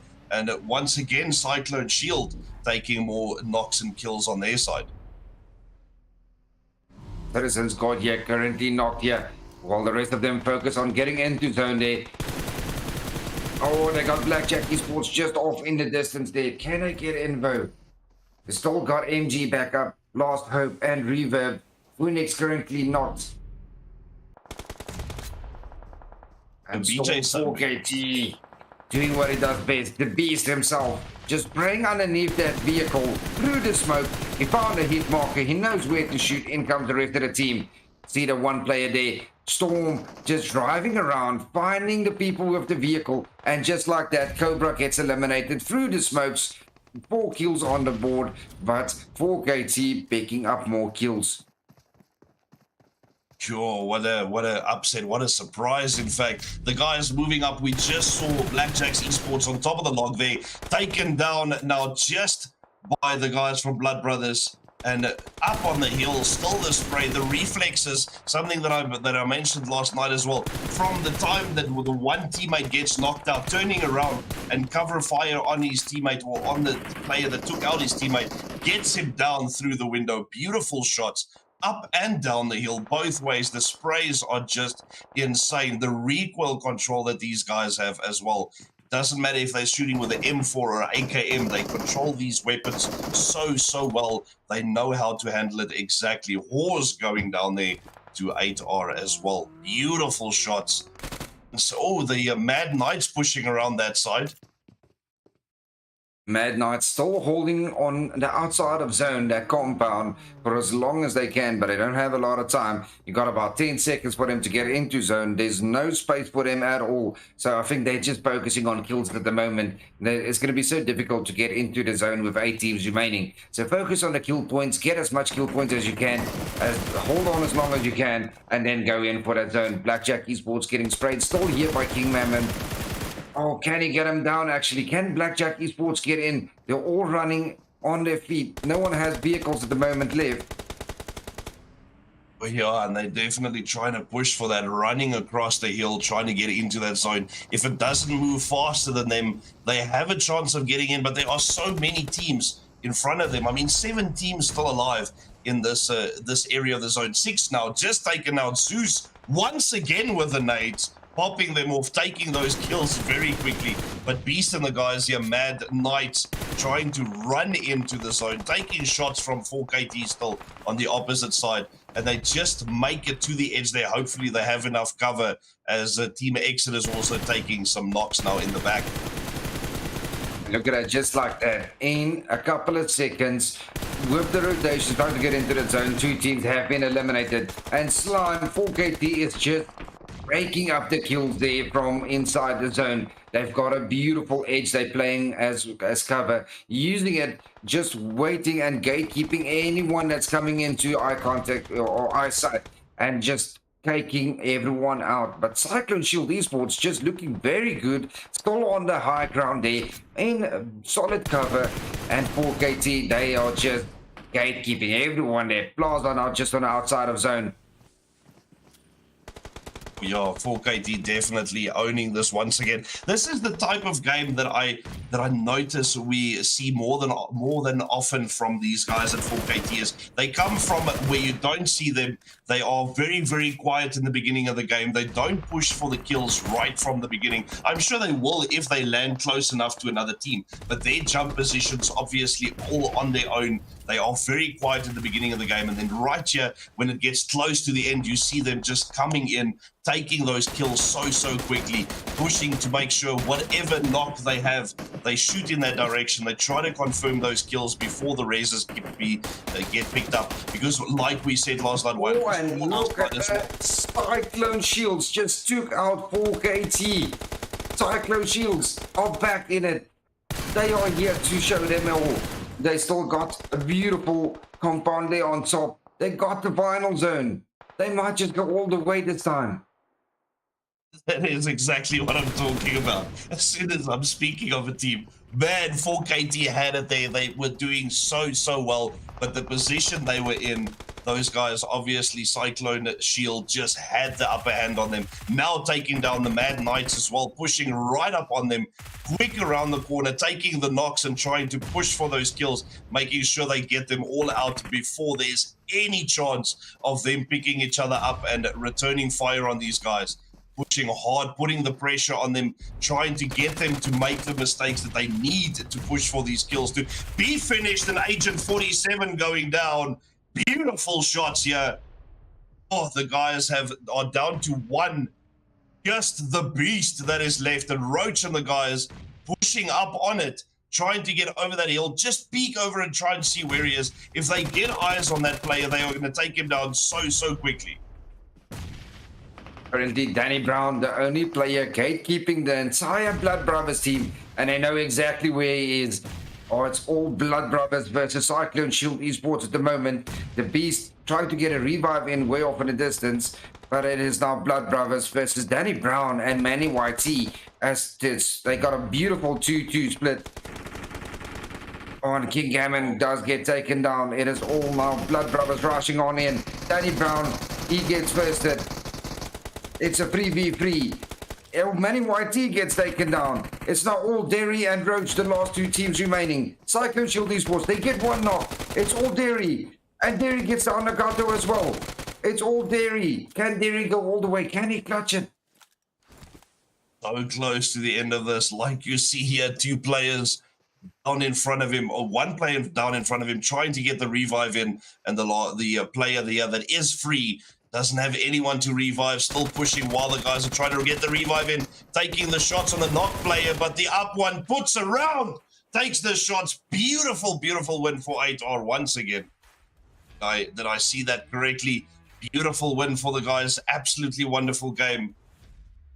Yeah, they waited until Cyclone Shield Esports were all focusing on the Mad Knights, and yeah, only had Danny Brown on the edge there, just waiting and trying to gatekeep them. But once you are a solo player against the full teams, like a team like Blood Brothers, it is not easy to come in and defend. But beautifully done by the Blood Brothers, getting themselves the second chicken dinner. Definitely beautiful game that the guys have had. I mean, completely surprising us last night with the last chicken, and then coming through tonight and so quickly, so early in these 4 matches, getting their chicken dinner as well.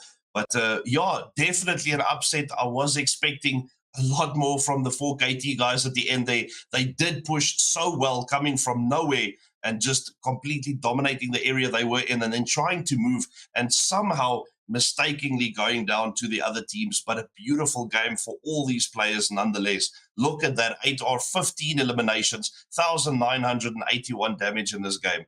Total points up to 108. And I mean, not quite before this match even started, we had the guys on 110 and 111 points for the first and the second place. So these guys not quite pushing up to that point even, but definitely moving up a little bit. Oh, yes, with 15 eliminations, that pushes them to third on the overall leaderboard at 108 points. So they hit that 100. It can only get better for the Blood Brothers, but they played this superbly, beautifully done by the Blood Brothers. With that being said, as well as Cyclone Shield Esports, I mean, they were right there with 4KT, and they were just in a better position. It's all about the high ground, and they used it to advantage. They got some beautiful angles on 4KT, take them out, got some angles on Mad Knights, they took them out, but it is just Blood Brothers that got lucky there, with Danny Brown being all alone with a 4v1. Blood Brothers surely dominated. With that being said, we're going to move over to our casters or to our analysts to analyze our game and tell us exactly what the teams did where, who is standing where, and what is happening.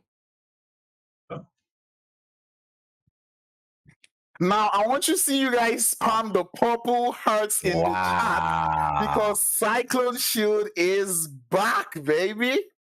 Wow. What a game. What a game from Cyclone. Really good game. They planned it really well. I tell you, in the group stages / the stages before this one, that's the semifinals, I'll call it. I was talking about Cyclone Shield being consistent in Miramar, right? And that was something that I expected to see them coming in, to show in the finals here. And after 2 days, Cyclone Shield is like, Crowns, we still know this map and we can still do it. But you cannot just count out the wonderful and the patient gameplay coming through from the 8-Hour brothers today. Absolutely. 8-Hour brothers played the game so well, balanced in terms of aggression, in terms of everything that you need to get into the winning spot. 8-Hour brothers did it the most, and Matador, this guy was off the hook. The way he played that last second, timed his movements right, timed when he had to move to check if that guy was revving. That guy got a bit panicky. He stopped the revving and he had to deal with it 1v1, and he topped it up. If you're able to get on a 1v1 and always dominate, you're most likely going to be clutching for your team. That's exactly what they did there. Yeah, exactly. But looking at this, right, you could just tell that the 8-Hour brothers, right, they were in so many engagements, right? Because we can just see them receiving over 1,000 damage. Wow, that's a lot. Exactly, and also dealing almost 2,000 damage in one game. And then we continue with this util usage in this game. We saw so much in Erangel, and now coming into Miramar, we're seeing 42 utilities being used by one team, and this is just crazy. 15 kills coming through from the 8-Hour brothers was absolutely excellent. And look at the damage. This time I can't even say so many teams, did so well, because this just looks like 8-Hour, CLS, Slime 4KT, and Blackjack Esports were the ones in most of the fight. And I think Blackjack Esports just took way too many fights than they could handle, because we see them having that 1,300 damage, right? But go along with it. Nah, it doesn't. Yeah. That's not, the mathematics is not mathing, man. Yeah, at that point, the damage doesn't really count here, because you got to get those eliminations right. And that is exactly what the Blood Brothers are doing. The CLS were very close in that regard as well. But hey, another team you cannot let go is One Round. They're still in there. They're still in somehow. One Round, and Cobra still manage to find themselves always in the mist there. And one man that we have been seeing since yesterday, Zeus 4KT, emerging as the MVP of that match. And we saw just how much damage that man dealt all on his own. His team had like 1,500 and something damage, I believe, and only Zeus was able to deal 715. That is about half of the team's damage. Now, this player, I usually know him to be a support player, but I mean, for someone who likes to snipe, that Miramar is definitely going to be one of his favorite maps. And of course, which other map will he get the MVP on? I mean, able to do that one, 715 damage, getting 3 kills on the board, surviving for about 23 minutes. That was absolutely wonderful coming through from Zeus 4KT in order to get that MVP title. Absolutely. Last game, I think he had like 27 minutes survival time. This time he has 23, so he's always averaging that 20 mark. There you got Matador on the top players for the map. 5 eliminations with 645 damage. The survival time of 25 minutes. That is ridiculous. Look at that stack there from Blood Brothers. First, second, and third. How amazing is that? These guys literally rock the show. And let me tell you this game had only 4 players in it. So they literally ran the whole show. The only person that couldn't get in was one of your teammates. So that alone, out of 16 teams, one team dominates like this. This is unreal. With Tyson coming in the 4th, and Zeus 4KT always find himself in and around the top 5 positions of every good thing. Man, I tell you something. The only reason why there's not another 8-Hour 8-Hour esports player here was because he died early. I mean, 13 minutes into the game, and that player was out of the lobby, right? And he right? still got like a kill or two before he died. So which just means if he didn't die, we'll probably be seeing the whole squad of the 8R esports out here on the top fragile list. And that just goes to show you just how well they did. I mean, they got 15 points on the board, which means like, and one player got 5, the rest got 4. And then you could just tell that, these players actually they were balanced, a pretty balanced team that everyone is carrying their own weights, and there's no heavy lifting coming from anybody. Everyone is just doing so much work. But what a wonderful Miramar game we had. That was a whole lot of chaos, and I think it's going to boil down hugely to that zone, because I mean, somewhere in zone 4 we saw about 30-40% water and about 60% land. Yeah, And that the played a whole place was huge covered factor. water. That played like a Absolutely. huge factor in where the in the way the game played out, because I mean, obviously you want to play on land, and then there's so much water in the zone, it becomes a whole lot of trouble. We're about to break down what that zone was and how the players there from 8R Esports played it. Yeah, they played it really, really well. The Blood Brothers there landed just around Los Leones there, holding that ground around that big city. So these guys didn't go too much far away from the original and the final zone. So they had a good terrain knowledge. They had positional awareness in that regard. So they were able to stay right in there and make sure that they could control the vicinity. They only had Blackjack to deal with there. I'm not sure whether they dealt with them right there and then, Nah. but however, they started getting people coming in, but they already Yeah. had the place locked up, so they were really, really, really, really comfortable. And Yeah, exactly. And this is the point. just like the first time this they've already been doing, they always go in and around the zone and try and make sure that there's nobody behind them.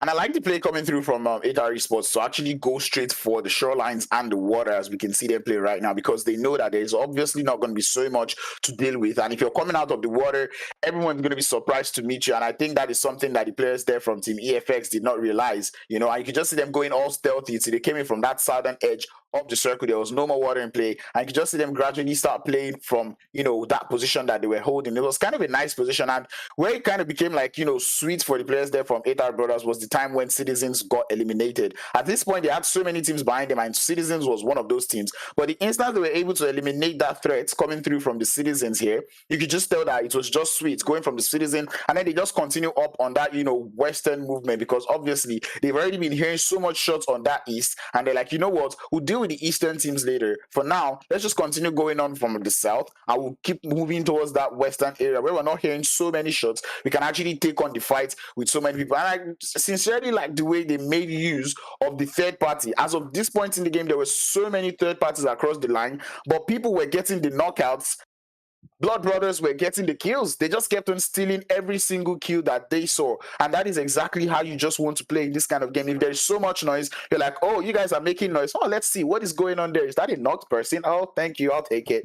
Exactly. And that is what they kept on doing. And eventually that led to the, winner chicken dinner, because they were quiet at the end. You saw them. They allowed Cyclone Shield do all the work against the players there from the Mad Knights. All they did was steal those knocks.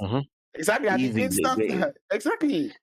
They stayed really, really calm and made sure that they got all the kills from a lot of the knocks that happened. And then when they pushed, they made sure they understood who could third party them, and if not, nobody could third party them. They were really, really aware of the situation, and that is why when they pushed Cyclone, it was easy to eliminate them.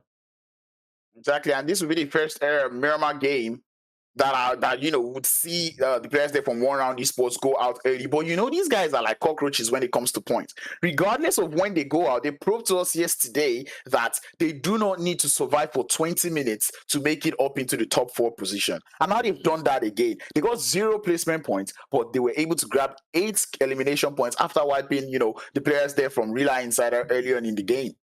Yes, one round is still in there. Cobra are also still in there. These guys are consistent like anything. So that is what is very important for me in this kind of league structure we have here. It's not just about one-off, it's about staying consistent throughout the whole series. And that is what we're seeing from teams like Blood Brothers, eight Blood Brothers, and one round and Cobra. Yeah, exactly. Are also in there as well. Yeah, exactly. Able to just get 8 points. And look at how many teams are just chilling out there with 8 points to their name. But anyway, Cyclone Shield able to get 15 points as a game. That is actually nice. But I mean, when you look at ATAR's elimination and realize ATAR got 15 points just off of elimination, I think that should speak to Cyclone Shield and everyone in the lobby that right now, eliminations might actually get you to more places than you want. And this is something I would have loved to see. And I'm liking the way I'm seeing it. The most damage that we have got in the game. 715 coming through from Zeus, the highest in the lobby. And then Derry. I saw that man do a lot of work. He got me standing up my seat screaming, let's go, Derry, because come on. That dude was doing so much. And then 8R Brothers, the men who were just third party, they were the third party in the lobby. I mean, I don't see how you want the third party, because these guys, they were the third party you want to third party at this point. Absolutely, and the match stats are staggering. Look at the longest field there. Look at the heat. Oh my God, I don't think we've ever seen 10,000 in one game. We usually see it in an overall, but in one game, that tells you the amount of engagements that were done in that particular map. Look at how low the rescues were. And that just goes to, that speaks. 21 total rescues, but 10K healing. What could have happened? That means no one was willing to get knocked, but everyone just want, take a little bit of damage and heal up. And that's where you know that you can see that these players are getting better, right? That's what I said I wanted to see today. I want to see more proactiveness, more of this openness coming from this player, because obviously look how well they've played. Man, 10,000 damage. This is mind-blowing. 58 kills. And I keep saying Miramar happens to be the map where we see the most airdrops looted, because I think many of these players are looking for that huge sniper, AWM, and the new sniper in the game. These are one shot, one kill guns, and they're looking for those kills that are like, okay, we want that.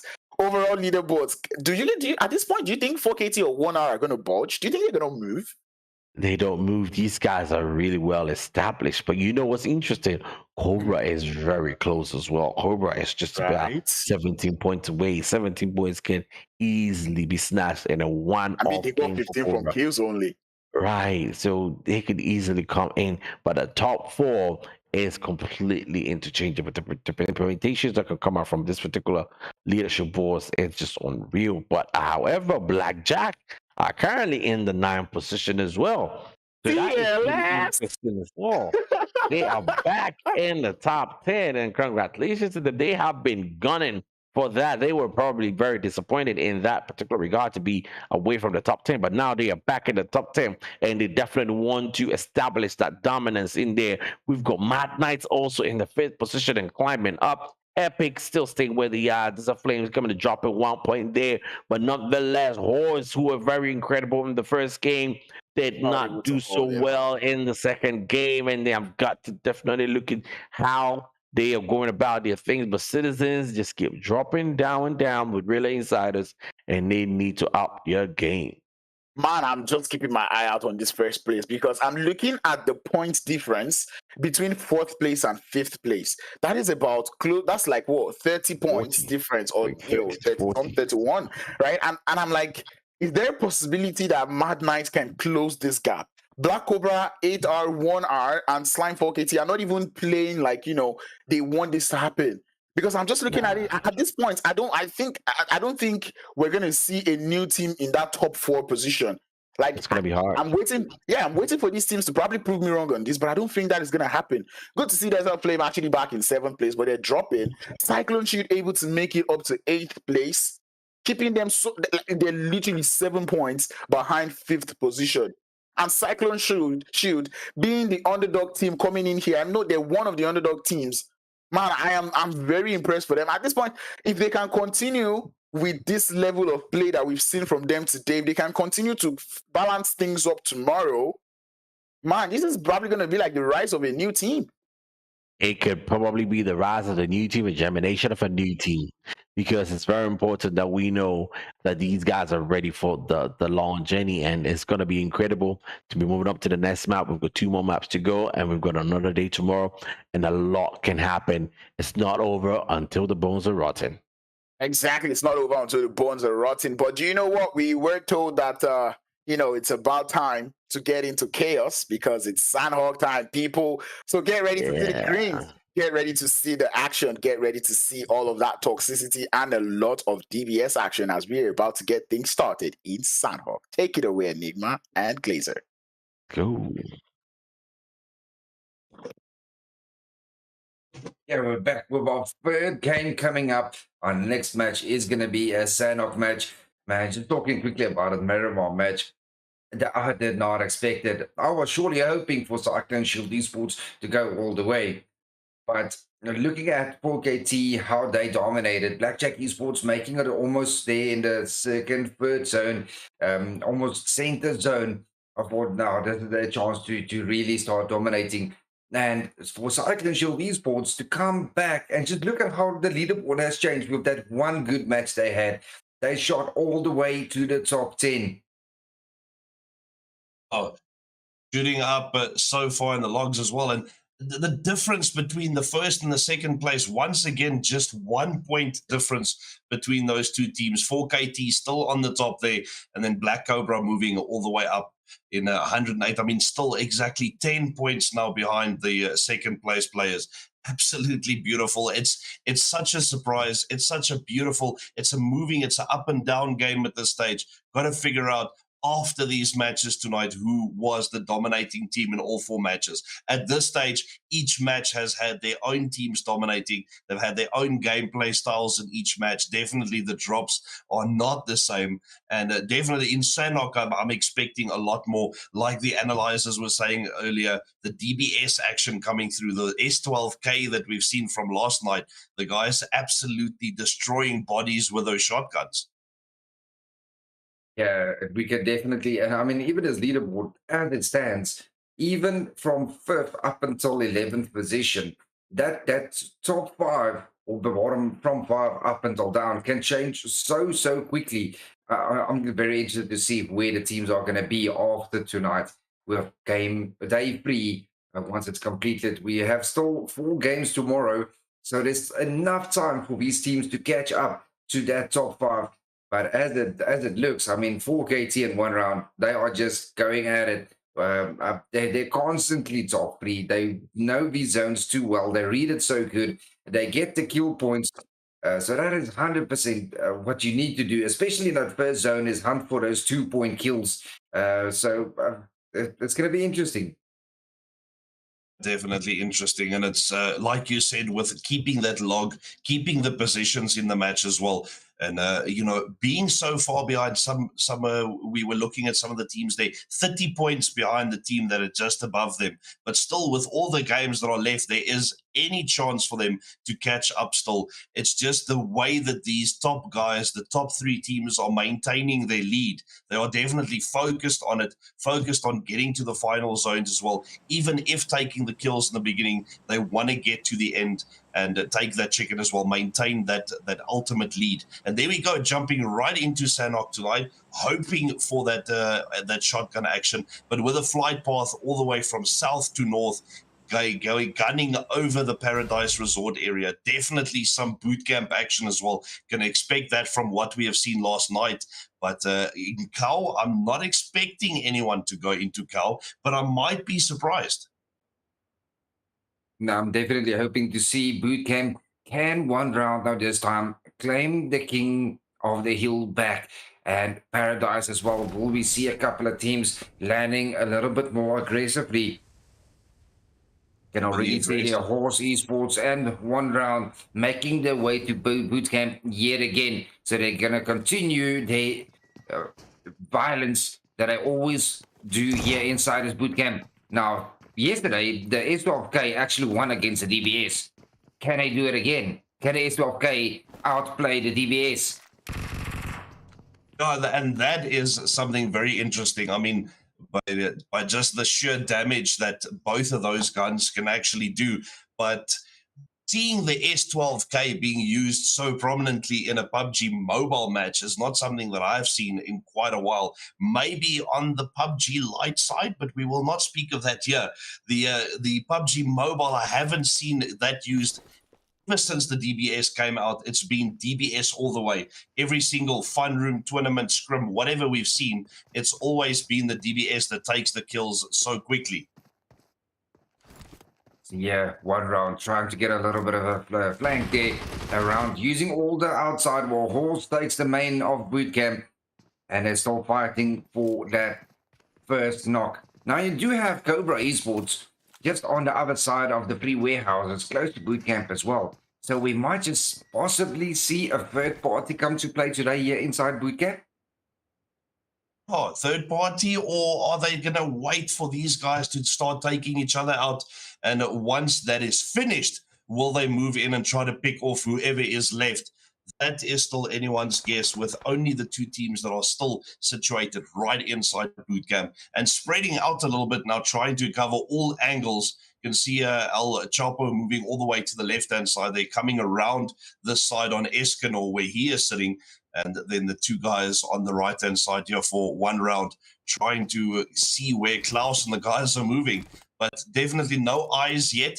And if they do get eyes, I mean, that movement is so quick to aim through the window, start taking those shots. But Citizens, we can see, are the first ones getting taken out by Apex now. Oh, you can see Desert Flames Esports there coming up that top mountain, 6 card way off in the distance as well. So it looks like we definitely have a few teams that are going to come and third party this boot camp engagement. Now, this is quite a dangerous play Horse Esports has. I mean, you got one in main boot camp, you got one on the western side, you got El Chapo here inside the warehouse. Now, they don't have proper eyes on one another. You know, they can't cover one another. And with one round playing all so close, this is going to be very dangerous. Definitely a very dangerous split by the guys. Yeah, the support won't be able to get there quick enough if something goes wrong with the choices they are making here. So very dangerous, as you said. Klaus and King Yash might be in a good position for each other for that cover. Rebel and El Chapo, I'm guessing, if a knock happens there, the guys that do get that knock in are going to be watching both sides of where that player is knocked, so they can make sure that the support doesn't come through and get there for the revive. They're going to try and get those kills, especially at this stage of the game. They are going to try and get those kills for the extra points. Well, currently it is Team Exodus and our esports both inside Painan. This should be a good engagement as well. I would love to see Team Exodus excel a little bit more on the kill side. Oh, and they do take out our Boyka. Beautifully done by Exodus here. Can they will that initiate a push though?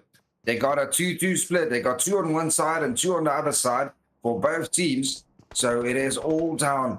Oh, it looks like Weirdo. He hears the player there next to him. He does have a teammate knocked, but he's not moving. Oh, and he does get knocked down.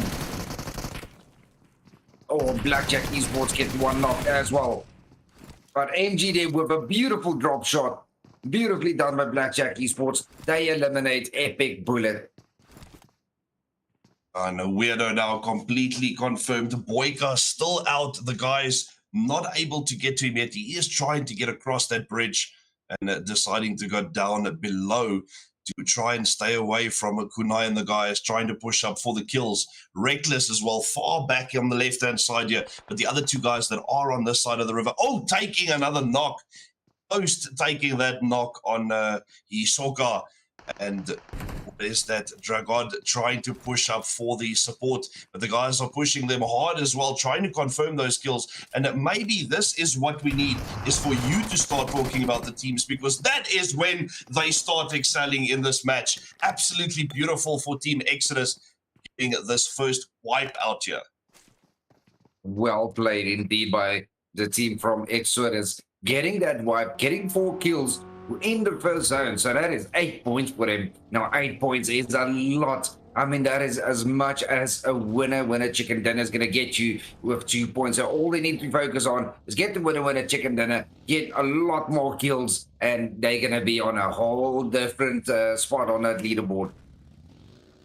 And that's definitely something we want to see. I mean, once again, one of the underdog teams, one of the lower ranked teams, not that we like calling them that, we know they are all OP players, but still being at the lower position at the log and then still coming through and taking that first wipe on a team that you wouldn't usually expect that to happen to. Absolutely beautiful play by them there. The pushes were on fire. They didn't wait for anything to happen, any revives to happen. We have seen on so many times the revives, the pickups happen so quickly, the heal ups happen so quickly once a teammate is knocked out, and especially with the support for those teammates being so close by. It's not every day that you see a team that can push in so quickly and get those kills confirmed. Absolutely beautiful play. Just look at that zone shift, and you can see the majority of the teams that know these zones so well. Now, you know zones is all random, the shifts. No one can predict the zone completely 100%. It is impossible. But you do have instances where you play enough matches and you see enough zones, especially the IGLs focusing on zone shifts. Now, seeing this, you can already see Desert Flames Esports, you can already see Cyclone Shield Esports, Cobra, Horse Esports, and One Round, all reading the zone that, and they in their head, the IGL is thinking it's going to end here close to boot camp. They're all making a stance here in the center next to boot camp. And now the CLA is focusing on Black Cobra. They do get one knock. Can this is going to be a good engagement. Now I would love to see these two teams go at it. Oh, definitely would love to see it once again. And Luciano seems to be the one tonight that gets knocked out more than once. He is the first one knocked out, and down goes Hamoudi as well. Beautiful spray here by Danny Brown, and looking down at Mamba. I think he has seen Mamba earlier. He knows that he is down here somewhere. Just got to get eyes, but trying to confirm those kills with a nade as well, chucking it all the way down there. I don't think it will go the distance, but it is very, very close. And the guy is now flanking to his left-hand side, Danny Brown, trying to confirm those kills, taking down Cobra one by one, picking off the players right outside boot camp. And definitely, like you said, the guys reading the map, reading the zone so perfectly that they can guess where it's going to end, which area it's going to go to next, and just completely staying inside that zone, not getting caught outside of it and dying to a play zone that kills them. We don't want the play zone to be the biggest killer here tonight. We want to have the guys kill, have the guys get the points. That is what it's all about. Oh, beautiful spray here from Roach, almost taking him down. He does take a lot of damage, but down goes Mamba, and it's not all down to Spider. No, they do take out Danny Brown, and he gets stolen there by Spider. But Cyclone Shield Esports, they still got 3 men up. It's still only Harmony left. God, still running around here trying to find the rest. They have an idea. You can see they are looking in the distance, trying to see where the guys are. I don't think they are really so much aware of where Spider might be. They are looking in that direction, but it's more the player right below them that they are focusing on. Yahamudi, they are looking in his direction, trying to take those shots once again. They saw him revive the other players earlier, and now trying to get that knock as well. More than likely knowing that he is all alone on this side of the water. So if they can get the knock, then they can start moving a little bit closer to confirm the kill and try and find his last teammate. Hopefully Spider is moving a little bit closer to him as well for the support. Rilla Insider now, yeah, moving closer and closer to Team Exodus. I would love to see Rilla Insider as well, getting those knocks and a little bit more kills. But you can already see here Ghost. He knows that Coco's in front of him. He has his team behind him. Now currently the rest of Rilla Insider is still moving on in. As you can see there, Matrix just jumping, looking like, I think he's trying to get an angle. Oh, and Coco gets spotted here by Ban. Knocked, and he's going to get sent back to the lobby. Rilla Insider is going to lose their first player right here to Ban 3. Oh, and the reload almost costing him the thirst. But he does get it in. Very, very quick reload. Very quick spray again, getting that kill confirmed. And down to 3 players now. The Rilla Insiders getting taken out by Team Exodus. What a beautiful surprise. The Team Exodus coming back this game with the absolute beautiful shots. And definitely trying to take out the Rilla Insiders as well. The guys now aware of their presence. I mean, they were not that aware of the guys and where they were earlier. The nades flying off now. The smoke's going to be trying to get them blind in this area to try and push closer for the kills.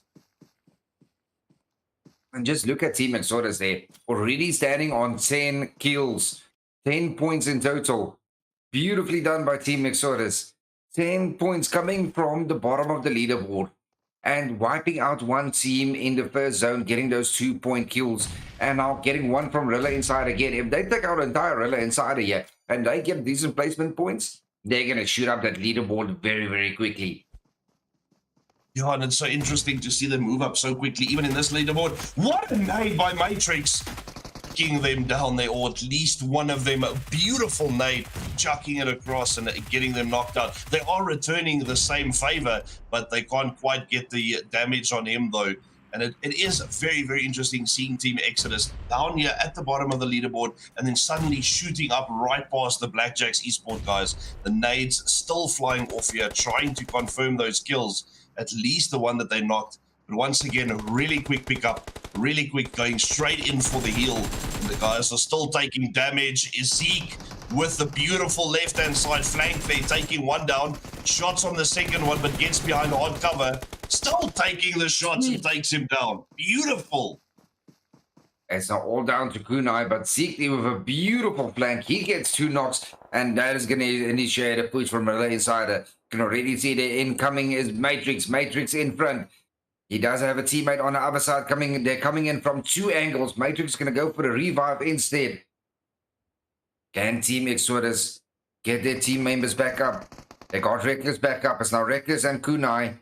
Band picking up Ghost. They're going to be a full team again against Rilla Insiders. Oh, absolutely beautiful. Guys, and just what I was saying earlier, that quick pickup, that quick heal up, they are so quick to get their health back up again. Pushing Zeke and Matrix here. Kunai going down to Matrix. Beautiful shots from in the grass. Still the reason why this is called Sanhok. A beautiful spray by the guys here. Beautiful play. Pushing around Matrix now and his teammate knocking out once again 3 of the guys. Pushing for the last one. Bun 3, the only one that is still up there. Trying to get an angle on the guys. Will take the shots, but they take him down. Beautiful, beautiful play by the guys from Rilla Insiders. Well, Rilla Insiders did amazing there with that engagement. Now it's Team Apex. Team Apex already have 1 knock. They get a return knock. Can Blesson get to confirm? He does indeed. Beautifully done there. But 2 players knocked in front of him as well, trying to push for the last player, taking the shots, and a beautiful wipe. 5 kills now for Apex. Already just 1 player knocked, quickly getting that revive as well. Apex with a beautiful wipe.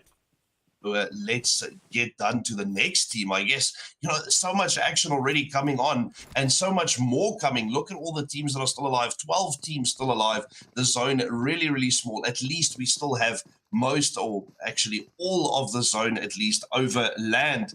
Nothing in the water. Nowhere for the guys to swim across and try to get into zone. But still, that middle, almost the middle of the zone, ending up inside the boot camp area, which in this open hills and the open areas coming across the roads into boot camp as well. Lots of dangerous terrain for them to try and cross to get into that hard cover. And even if they are inside boot camp, so many spots for all these different teams to sit in and wait to take those kills once the guys start running past them.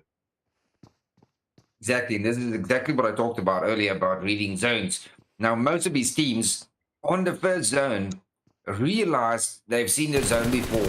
Now, there was already 5 teams. Oh, what a beautiful spray from Derry. And knocking and bursting one there from Blackjack eSport. Beautifully done. Can they go all the way? Can they take them all out? But like I explained, they already read the zone that's going to be close to boot camp. And it is exactly where the zone is going to go. And that is the beauty of this game. That is what differentiates them from pro teams and your normal players, is the level of accuracy these players have for all the mechanics of this game. Yeah, that I agree with you 100%. Big difference between the normal scrim teams and the normal teams that we see on a day-to-day basis, and these guys that are actual tournament players, international level, definitely hardcore OP players that know how to read that. And it's beautiful, like you said, reading the zone so that they are all there inside the same area where the zone is going to finish. There's no one that had to run across the the open waters. No one that had to come across a bridge. They were not far out on the edges of the zone, trying to get in from different islands and get into the zone. They were all there already. As soon as the zone moves, they are there in the open area, still outside the next zone, but beautiful placement already on the same island, on the same area of the zone where it moves next. Look at that spray. Blood Brothers getting sprayed there off that vehicle. Beautifully done by 4KT. And just look at the split. They got a 2-2 split going on. They got 2 on the edge there of the water for anyone that comes in there from the backhand side.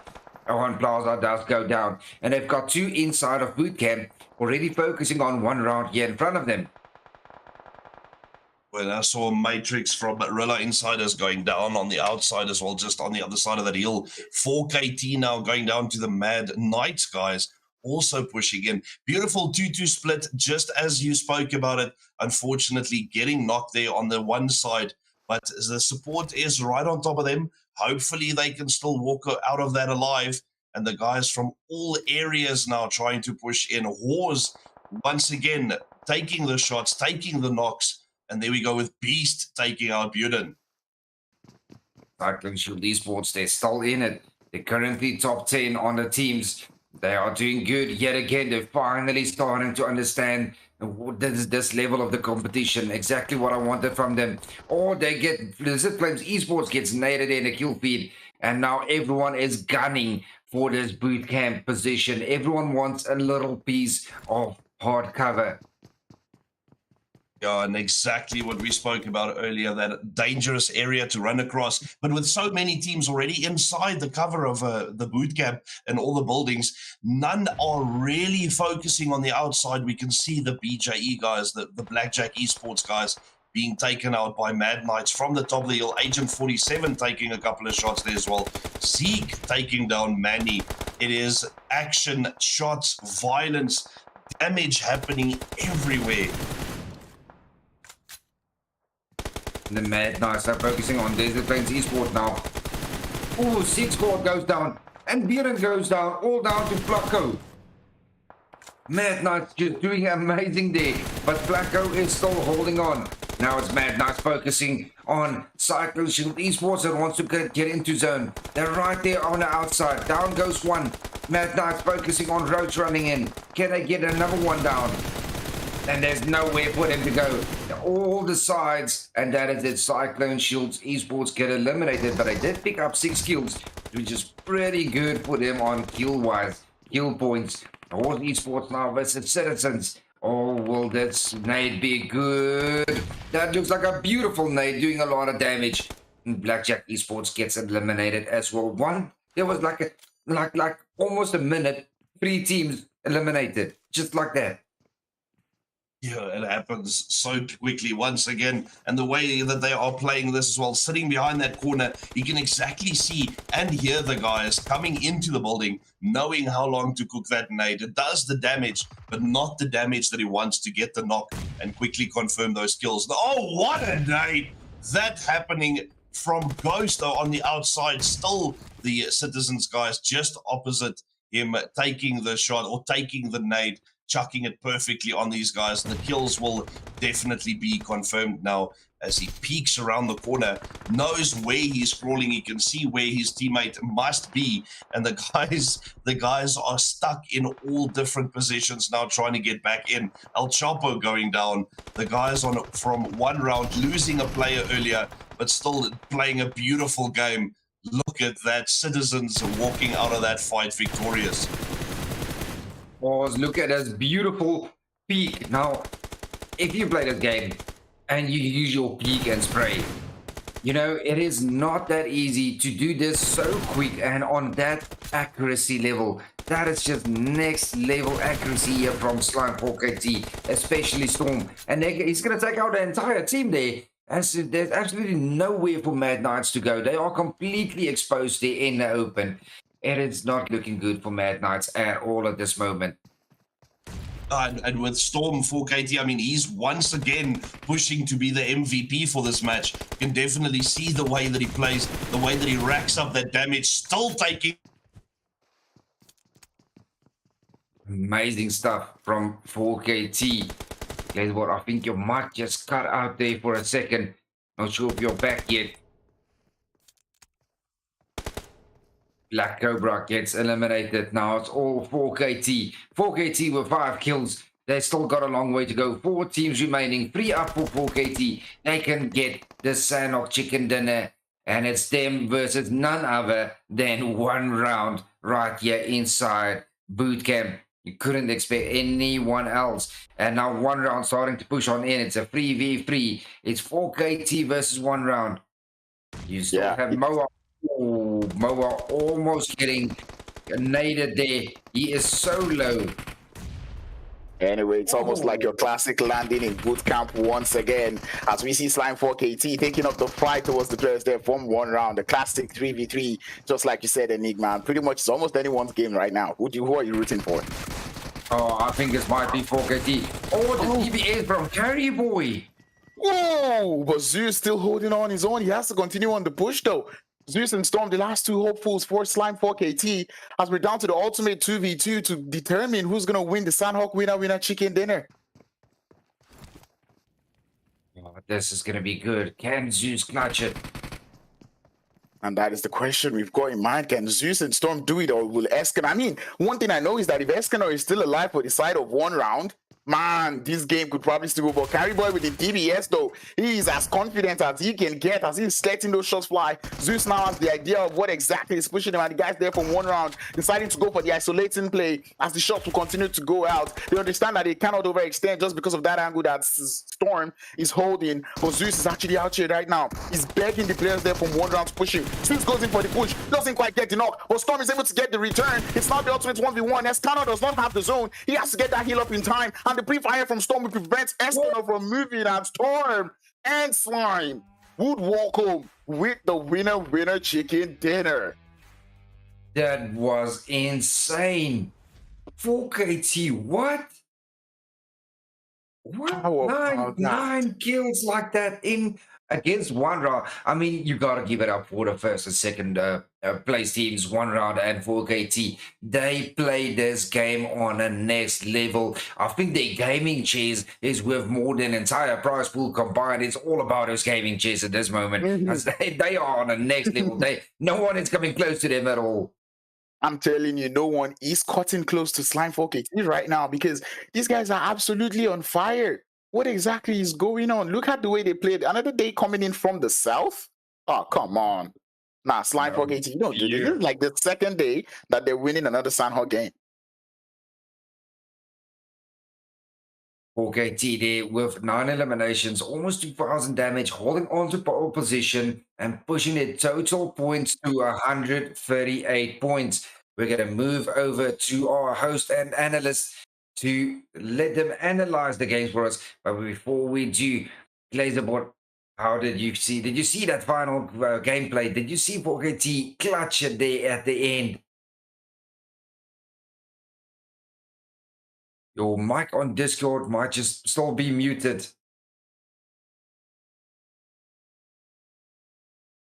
Okay, while he's sorting out and unmuting his mic, we still cannot hear him. But that was beautiful play there from 4KT. Well done indeed. We're gonna move over to our analysts to analyze the game for us, because I want to see the analysts from this game, most definitely, especially on 4KT side. So we'll be right back, casting our final game for day 3 after the next analyst.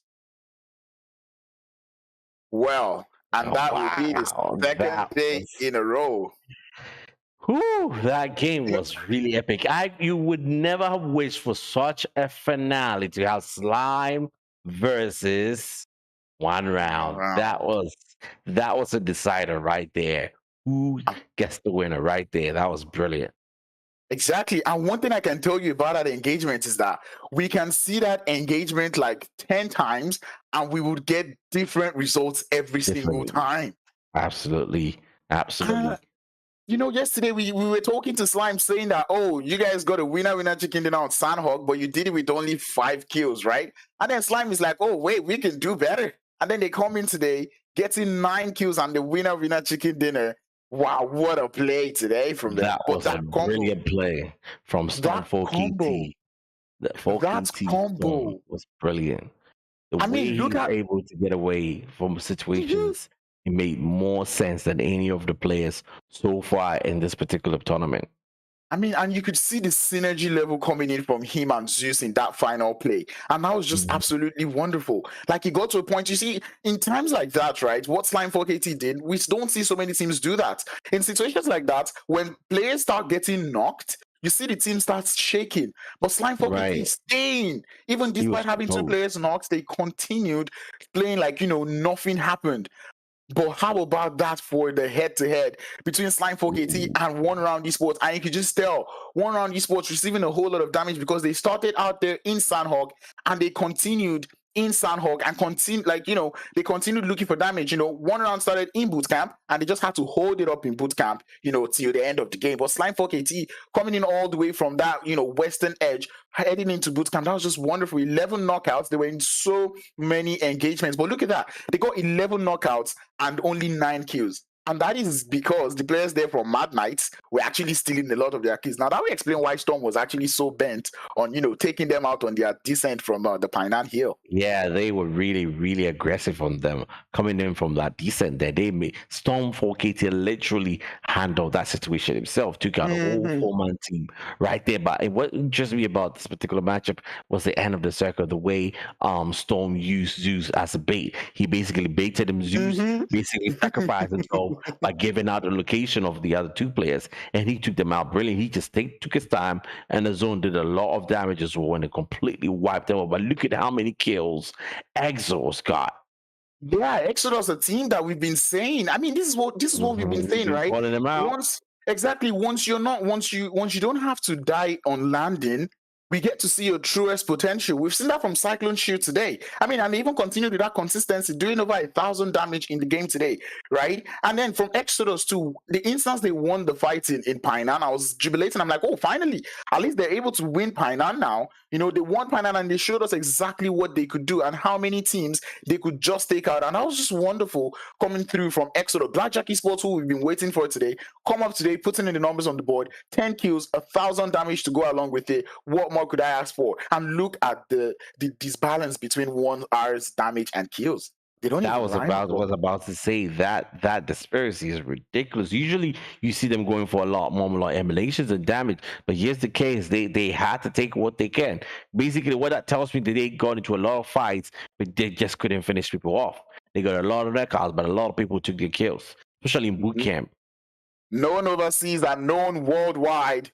It is Slime 4KT's IGL Storm coming Mhm. back to the MVP. As if saying, Eskimo, I'm coming for you, but I don't think he's going to meet up to that player anytime soon. But I mean, 4 kills to start and 897 damage to go along with it. This man is on fire. And then at this point, you got to start wondering, what are the players on Slime 4KT on? I mean, we've been seeing them have one player in the top player list, and now in Sanhok, we see Zeus once again in the top 5 fraggers. Again with some 4KT, and somehow Zeke is just the odd one out in Rilla Insider. Really, really tough team, a good team, but not The king, necessarily bro. showing their potential. But somehow he's found himself right here in the top players in Sanhok. The king of the gorillas, like I like to call him, he's the king of the jungle, Insider Zeke. I mean, when you talk about the gorillas like Rilla Insider, you know that when it comes to bushes and Sanhok, that is their main terrain, and Zeke is here to tell us that is exactly what he wants. And I was talking about Moha coming into today, that Moha is not just going to sit and watch Escanor run away with the top fragger. And right now, this is probably the first graphics we're not even seeing Escanor in the top 5 fraggers, but we've got one player for one round. It is Moha. Absolutely, and interesting to also see Phoenix coming in there. We're very rare face to see in there as well. So we are seeing a lot of different potentials popping in, and Sanhok, is a map that can really bring a lot of potentials out because it's pretty dense. You don't have to run a lot, so you get people get into fights more often than not. But when you look at the other maps, people are getting shot by a lot of grenades and a lot of vehicle shots as well. So people don't usually get into that situation where they have to necessarily show their skills. And that's what I was saying about Sanhok, right? You have to continue making use of that chaos. That map is so chaotic that you It need to is. make use of it. So now let us see how Slime were able to do that. Although I feel like the people that have used the most They're chaos definitely today, going to go on the far side of the circle. That's exactly I'm what telling they you, that do is all the exactly what they time, do. I'm making sure telling there's you. nobody behind them. Exactly. And then going in on that, one thing that we know about, that little southwestern edge of Sanhok is that it is prone to have so many med kits, right? And that's why you Crazy. think that the team that is doing this is looking for those med strats. But instead, what players there from Slime 4KT are looking for are enough utilities, enough healables that they would get into the game. And I kind of like this split decision they made at this point. They saw that fight in Painan going on with Exodus, and they decided not to third party. They decided not to take it. They decided, you know what, we're not going to take this fight. We'll look for another route and find our way into the second. We're going to prioritize the zone rather than trying to, put our mouths or put our heads into this fight. And you can just see them coming just right there outside of Painan, gathering as much information. And that's one thing I enjoy from this team, their ability to gather information, right? They just keep going and, grabbing information from wherever they can find, getting that information coming in from the south, because that's what they did yesterday, right? I mean, yesterday we played in from the south. It kind of worked. Let's do it again today. And then they came in from the south, going all the way to the west, where we've not really seen them play well. And then they head into boot camp. And I've got to say, boot camp used to be Slime 4KT's landing position. So, I mean, if the zone goes to boot camp, it's like They know that place really, really well, don't they? They play that place really, really well. That's exactly where we saw Storm KT do a lot of damage to the Mad Knights there. He absolutely wiped them out, and he had to just deal with one round. That was pretty much just a show off of how the leadership was. It's like, two top teams going head to head, and that is exactly what we saw. The sacrifice coming in from Zeus and the brilliance of Storm waiting and poaching when he needed to. That was the moment where Slime 4KT is out here with One Aec Sports telling them, we don't want you guys to come above us on the leaderboard. And trust me, that win from Slime might just be the deciding factor, because they're trying to set that little gap between themselves and the players there from 1R. And I'm pretty sure One Round Esports, they don't want that lead. They don't want that lead to extend. And speaking of lead, that's what I want to see right now. The amount of points that they got. Slime 4KT able to get 19, one round, able to still get 10. But I'm liking the top 5 right now. Seeing Blackjack Esports and Exodus getting this many points on the board, I like it. And Citizens getting 9 points. Pretty blown up. Yep. Wow. Yes, Citizens did very, very well with this particular matchup. But another disappointing team is 8R. What happened to 8R? I mean, I feel like they're keeping it for, the final chicken dinner like they always do. They like keeping it for the final. Yeah, they like keeping it in for the final chicken dinner, but that's not going to help them if they want to get on top of the leadership boards. You got to stay consistent, because every time one round is always in and around that situation, and that could potentially tip things off in the final stages of the zone. Exactly, and I was saying something about jumping up in the 5th place. Mad Knights were in 5th, and you can just see them putting numbers on the board. But the most surprising Sanhok is what I keep saying. Sanhok had 4,832 total healing, not as much as Miramar, not as much as Erangel. I'm actually happy. I'm very happy, because there was a time where I used to complain that, too many teams were attempting the Hugh strat. But I like the fact that many teams have realized that this Hugh strat is basically useless in this tournament. So what we want to do is gather as many kills as possible. The throwables not used as much. And the reason why throwables are not used as much is because you don't have the time. Sanhok is just fast-paced. Things are happening as quick as possible. And the only times you'd want to use like smokes and in Sanhok is when you want to move in the open. But it doesn't really help. I mean, that was how the players there from Cyclone Shield went out, right? They were throwing so many smokes, and then they tried to run through the smokes. But I tell you, with the caliber of players we have here, Enigma was saying it, the accuracy from these players is what really sets them apart.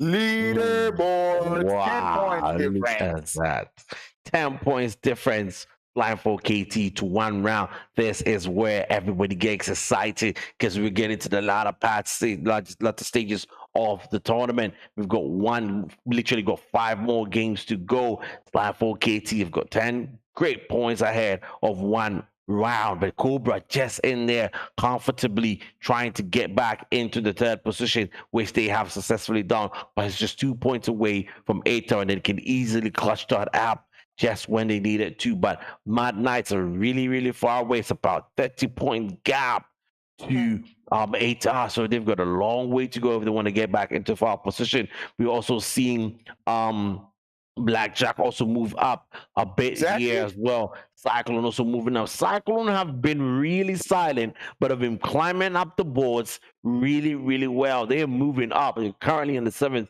position, and they are making a big, big statement.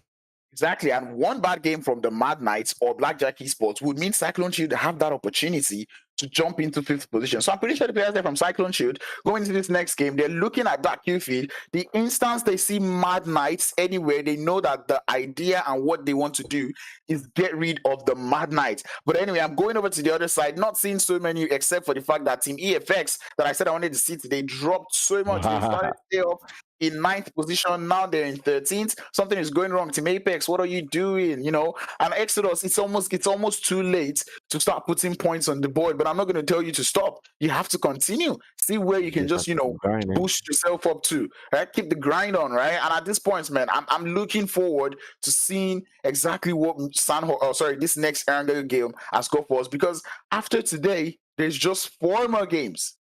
4 more games to be hard. Exactly. You know the way I see this Crowns. It's pretty interesting. But the analogy I can give you is like going to university. You know, the first level 100 to level 300. If you don't make sure your GPA is stable there, and level 400, there's really nothing you can do there. So it's very important that first 3 games or that first 3 days, everybody stabilizes himself, because in the last 4 games, it's going to be very, very difficult to change things significantly. So the last game, Erangel, is an all go out. Erangel is go hard or go home. This Erangel, the outcome of this Erangel will determine just the type of play we'll be seeing tomorrow, right? Because if teams play bad tomorrow, they're just gonna go. Today they'll be like, you know what, tomorrow I don't care. I'm just gonna play anyhow.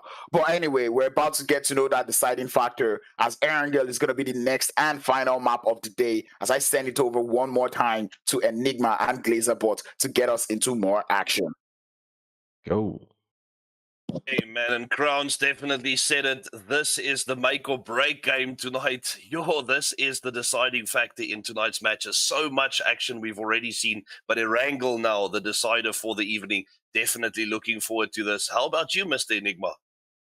Oh, I'm gonna love this last match. There's violence on its way. And just look at the winning teams. In match 1, we had Horse Esports. In match 2, we had the Blood Brothers. And in match 3, we had Slime 4KT. But man, I gotta pull my hat off for Cyclone Shield Esports. Remember where they were yesterday? Ooh. Starting, I think they were 16th or 15th. They were right there at the bottom. And now with this match, they have the opportunity to actually make top 5. Definitely. How about that? They are pushing up those rankings. They're coming from behind, like the analysts were saying as well, slowly being there at the bottom, but slowly creeping up on the rest of the teams. Beautiful, beautiful play by those guys. So let's get into this Erangel match, see where we get the action tonight. Hoping for a lot more of those nades that we've had in the first couple of matches here tonight. And definitely, maybe in this match, a couple of sniper shots that we didn't quite see in the Miramar as expected. But I mean, once again, the guys in Miramar pushing up on each other so quickly through those ditches and over the hills. Definitely a lot of action and definitely quick and OP players that are playing here tonight. And already we see the guys jumping over Jorgopol's side and Primorsk as well. Right from the beginning of the game, we're definitely going to have some action in these 2 areas. Oh, this is a much better flight path than what they had in the previous Erangel. Definitely a lot of teams more happy about this one. I wonder if Pochinki have the same 2 teams all fighting it off in Pochinki. I just love these 2 teams. They've got a rivalry going on at the moment, and they are just not backing out. And still, we can see Owl Esports and the Mad Knights both making their way towards Pochinki yet again. I can't even believe it. They haven't given up. Owl Esports want to give it all they have. They want to dominate Pochinki. I mean, it's good practice for them. They definitely know Pochinki. It's definitely an OP team. It'll be interesting to see if they can finally stop the Mad Knights in Pochinki. Yeah, very interesting to see indeed. I mean, sticking to their guns, not changing their jump position game to game, and still trying to dominate that area is definitely good practice for them. But not only practice, still they are showing why they are here. They are definitely keeping to their jump spots and keeping it to their guns. Oh, the shots already coming in here on a horse, trying to take them out early in the game, like the analyst was saying as well. Quickly going for those shots early in the game, and that's the guys from a Desert Flame taking the shots at them, horse coming from all directions, trying to get together, taking the damage, and Buden taking down Klaus already. First knock for that team, and he gets the kill confirmed. Shot from Zeus.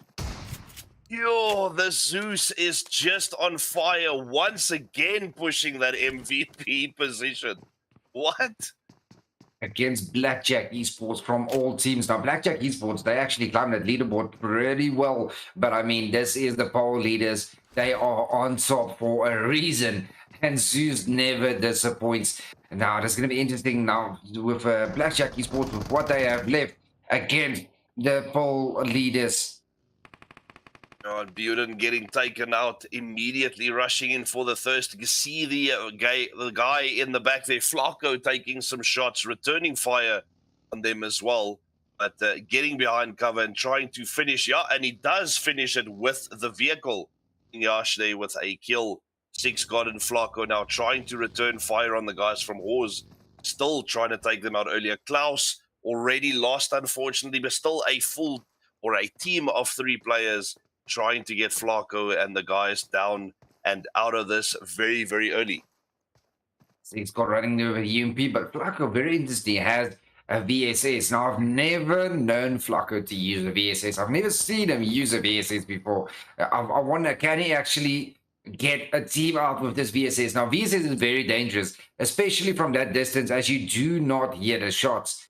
So he can do a lot of damage from where he is at the moment with that VSS. On his pushing onto 6God. 6God there with his UMP. Can he get him down? Or 6God reload. Get down one. Can he get down another one? You sees El Chapo pushing on the left. Definitely got eyes on the man. Fast shots with the Uzi. Still does damage though. Needing to reload that UMP as the guy pushes behind the rock, trying to get the angle on him as well. Flacco on the top, taking out the other teammate. All up to El Chapo now. See here, he has actually used that VSS. He got the first knock. It's now all down to the last player. And now our esports, they have lost 1 player already. Another player is currently low. They got 3 players left standing against the Mad Knights. Yeah, but still pushing through the action, definitely. Oh, and there we go. Owl getting another knock taken on them, but still sticking to Flacco and 6God, needing to take out El Chapo to finish off this team, trying to do that very early in the game, get those points, and Flacco keeping eyes there. Oh, that VSS, he is on point with those shots as well, and a beast once again taking out one of the Owl players. Yeah, the Mad Knights looks like they want to finish this Pochinki quite early. They might just take them all out this game right here in Pochinki. Or Agent 47 getting clapped there with DBS. Only 1 hit him, but they do eliminate our esports. They do lose 1 player, and he's just knocking on it or just saying, hey, listen guys, we know Pochinki is our place. Don't come here again. Horse esports might just get taken out by Desert Flames right here. He is low, and they do indeed. Well played by Desert Flames. They get eliminated. They did pick up 1 kill, 2 points for them, as it's still the first zone. But Desert Flames, they pick up 8 points. Why is it always the last game for Desert Flames that they just do these magic things? I don't understand. They are so OP. They can do this all 4 games, but they choose and wait for the last game to give us all this OPness. It is as if at this level the guys need to be tired before they play the game that we all know they can really play. But only once it gets to this stage of the evening, then they are tired. They want to finish it off, then they start playing at their absolute best, and they finish these kills so quickly. I mean, like we can see with Six God flanking all the way to the building, he makes it there, getting up behind the player El Chapo that was standing. He had the hard cover of the rock, but making it to the back there and then taking those shots to take him down. Beautifully done. And once again, something we've been saying so many times, the guys running into each other once again in a match. Always Rilla Insider and Desert Flames that get, for some reason, and it's Flacco versus Zeke. Deep base 12K takes out Flacco, and it's 6 God, and there goes our Desert Flames. For some reason, it's always these two teams that run early into each and every game into one another, and either Rilla Insider loses the battle or Temper loses it. Yeah, it's a beautiful split between the two teams as well. Beautifully balanced. You can see the way that one team takes out the other, or it's vice versa. But now the guys from Team Apex rushing up for the third party. No third party left anymore, but definitely coming for that opportunity earlier. Seeing the other team going down and now trying to push those kills as well. Very, very fast split for the 4 guys, though. The support will not be there if it does get needed at this stage of the game. But Rilla Insiders looking over towards Professor. The smoke on their side, not blinding them towards the one player, but blinding the other players from seeing them. But Matrix going down to Professor. And very first knock. In fact, it looks like 2 knocks there behind the tree. Beautiful sprays there through the smoke. Gets a knock onto Matrix, makes another one completely low, and now I can get closer. They are completely blinded with smoke at the moment. They do take out, but he does have backup, and Cage takes down Coco, and Rilla Insiders lose another player. This isn't looking very good for Rilla Insiders at the moment. They came in to wipe out the Desert Flames. They're getting third-partied here. And just look at Professor. That smoke on them gave them the opportunity to get closer and closer to them. And there they go. They're all getting barbecued. Trip getting knocked there yet again. Down goes Matrix as well. And it's all down to Zeke. Zeke, the last remaining hope for Rilla Insiders. And it's not looking very good for him at all at this moment. He's completely surrounded by freestanding players from Team Apex. And I must say, the support from Apex on top of the hill, we were just speaking about how the support is not there if it's needed, but he got there so quickly. I mean, he was already on his way and taken down. Zeke taken down by the guys on top of the hill. After the first knock, the guy was already on his way there with the vehicle. Got there just as the knock happened and was able to support his teammates in Apex, walking out of that, taking down the entire team of Rilla Insiders. Beautiful play for the guys from Apex. Still all 4 players alive, all of them picked up and healed up as well.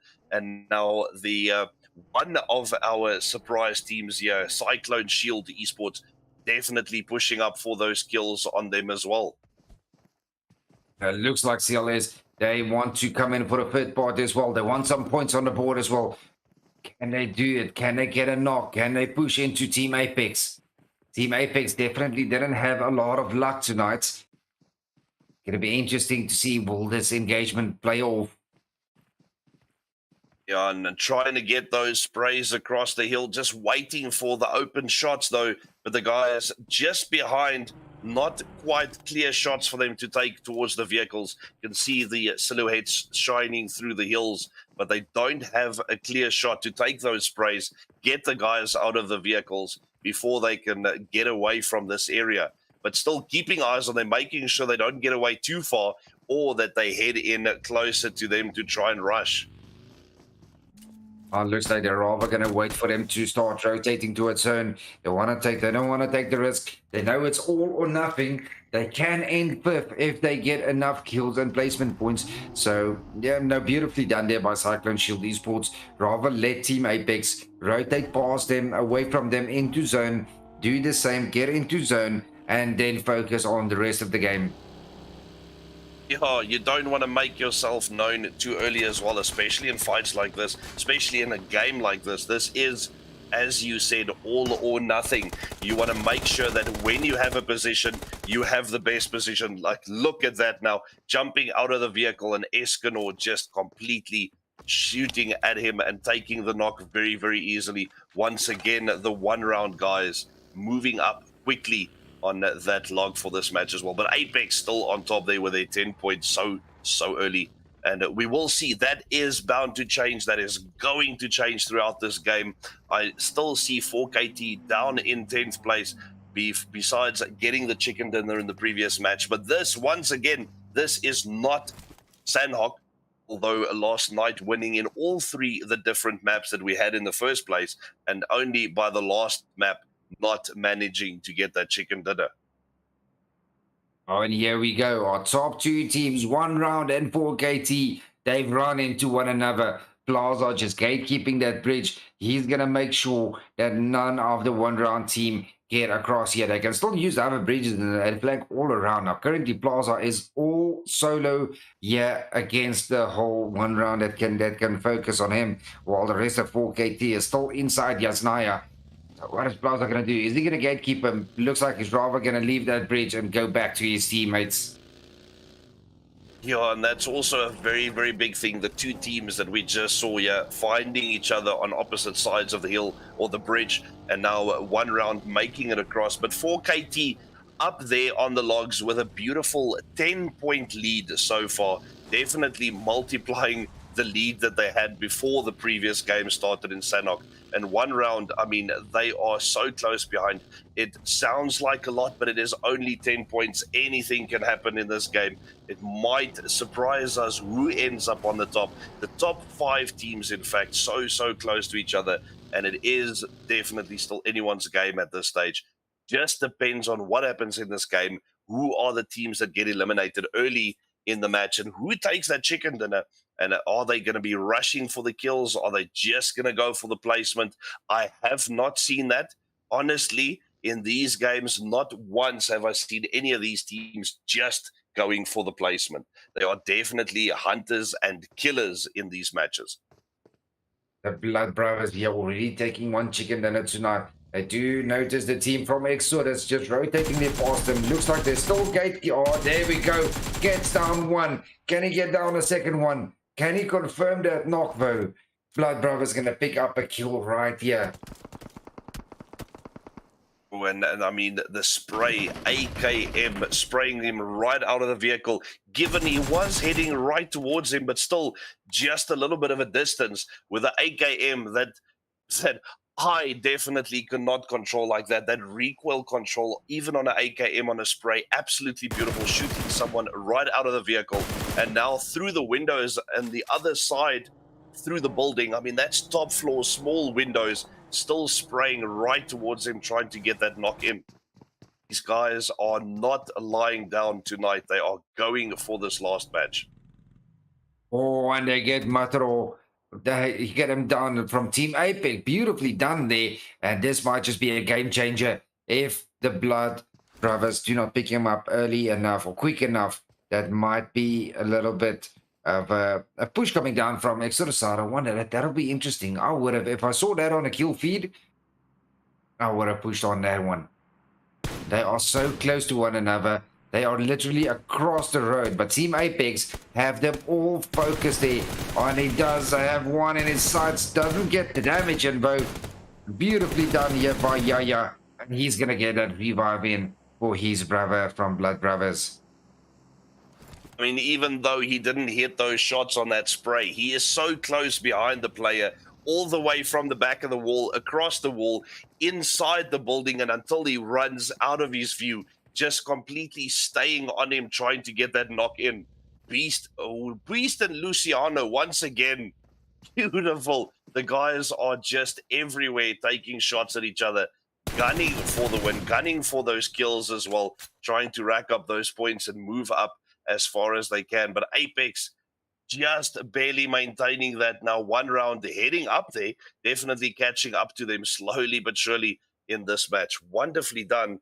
See Beast on top of the church, sitting behind the small wall and keeping eyes on the guys just in front of him, trying to get more knocks on Cobra guys there. We have this northern western zone shift right there onto the ruins. You can already see there Cyclone Shield Esports taking almost center zone with Team Apex and 1 round. So they are 3 teams already inside of zone. And it is none other than our Cyclone Shield Esports that might just go all the way. They do have one round that they need to focus on. It is a very difficult team to defend against. But right now, it's the Blood Brothers focusing on Team Exodus. Matro presents going in there. Can he get the knock? Kunai versus Matro. Oh, Kunai with a beautiful AKM spray around the corner. And now it's down to Elgato. Can he come and get revenge for his teammate? It is Nagatu and Mons, the last few remaining for Blood Brothers. In comes that green. Oh, what a nade from Nagatu, getting down Kunai. I mean, that was absolutely beautiful. That is the way you cook a nade. And the pre-fires around these corners, look at that. Absolutely taking out Mons as well. That is beautifully done, but he's going to go down to the zone, unfortunately. Team Exodus, beautiful rush there, beautiful kills still, but going down to the zone at the end there. Well done. An 8-round walking out of this now. Mons trying to pick him back up, get back into zone. And Matador, the only one that they have lost so far. Mons now going down to the zone once again. I don't think they are going to be able to get the pickup here unless they can move a little closer. Oh, Plaza going down to the play zone as well. Yeah, 4KT stood a little bit too long inside this blue zone, and suddenly 4KT, they lost 3 players without getting them vehicles in time. It's down only to Storm, the last remaining player left for 4KT. They only have 2 kills on the board. It's not looking very good for 4KT for this Erangel match. And then 1 round getting knocked there in the kill feed as well. There's absolutely nowhere for 4KT to enter this side of the southern zone. He's going to have a difficult chance, and he might just get taken out before he even gets enough placement points for his team. Can Storm do it for his team? We're definitely trying to get that vehicle across and into the play zone behind some other hard cover of the opposite side of ruins as well. This zone definitely catching them all outside in the open, but the sprays are flying up the hill, down the hill. Definitely beautiful shots being fired, and must be very, very disappointing for the guys from 4KT to be losing most of their members with still, what is that I can see there, 8 or 9 teams, 8 teams left still in this until the end of the match. 9, in fact. Beautifully done. Cyclone Shield Esports trying to defend against the Team Apex, gunning for their compound, and they are still in it, just on the outside of zone. Look at a centered zone. It's basically an open hill battle with only Team Apex, the only compound left. And on the one side, you got Blackjack Esports and the Citizens going at it there on the eastern side. And now it's the Mad Knights versus Cobra. Nade starting to fly on in. Who's going to get the knocks? Looks like Cobra, they're rotating away from this engagement. Or Agent 47 almost getting naded there.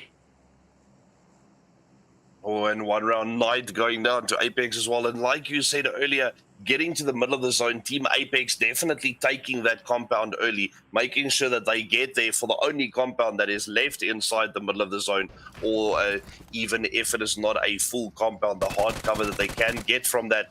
Taking it very early, definitely a good strategy for the guys tonight, playing their absolute best in this final match. Apex still just barely on top there. Mad Knights pushing up right behind them.